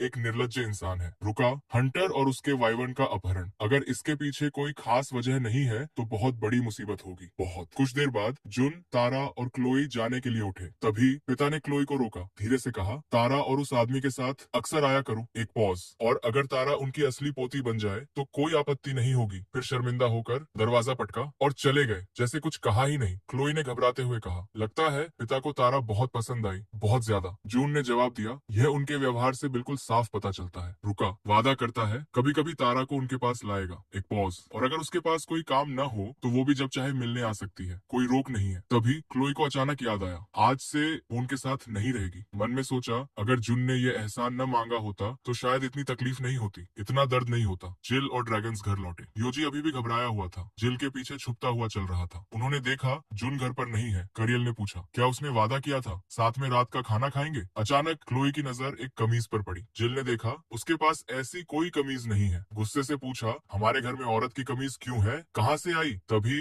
जुन तारा के साथ वापस आ गया। तरीका 102, एक अच्छा पिता कैसे बने। अपनी बेटी से नरमी से पूछना। जिल ने तारा पर ध्यान नहीं दिया, वो अभी भी कमीज को लेकर उलझन में थी। ये किसकी है, जवाब दो, जून ने शांत आवाज में जवाब दिया। कल दे देगा, अभी सूख रही थी इसलिए यहीं छोड़ दी। ड्रैगन्स ने एक दूसरे को देखा, चुपचाप भागने का फैसला किया ताकि कोई हंगामा न हो। अपने कमरे में चले गए। योजी ने गहरी सांस लेते हुए कहा, लगा था जून उस ब्रेकिंग न्यूज पर जरूर कुछ बोलेगा। रुका। ये सोचना मजेदार था कि जून उसे वाइवर्न को थोड़ा पीटने के लिए डांटेगा, लेकिन कुछ नहीं बोला। फिर उन्होंने तारा की तरफ ध्यान दिया। योजी ने पूछा, यह कौन है? करियल ने जवाब दिया, पता नहीं, लेकिन कोई साधारण बच्ची नहीं लग रही, कुछ तो है इसमें। योजी ने ध्यान से देखा, अंदर से महसूस किया शायद सेंटर से है। तारा ने अपना परिचय दिया और बड़े आराम से बिना किसी झिझक के तो कह दिया, यहीं रहूंगी। जिल ने चिढ़कर पूछा, क्या मतलब? क्या हंटर क्लोई को यहाँ 4 दिन बिताने होंगे? जून ने सिर हिलाया। क्लोई का आभारी है, जाने के दौरान घर के कामों में मदद की थी बहुत। जिल ने कहा, घर के काम वो संभाल लेगी।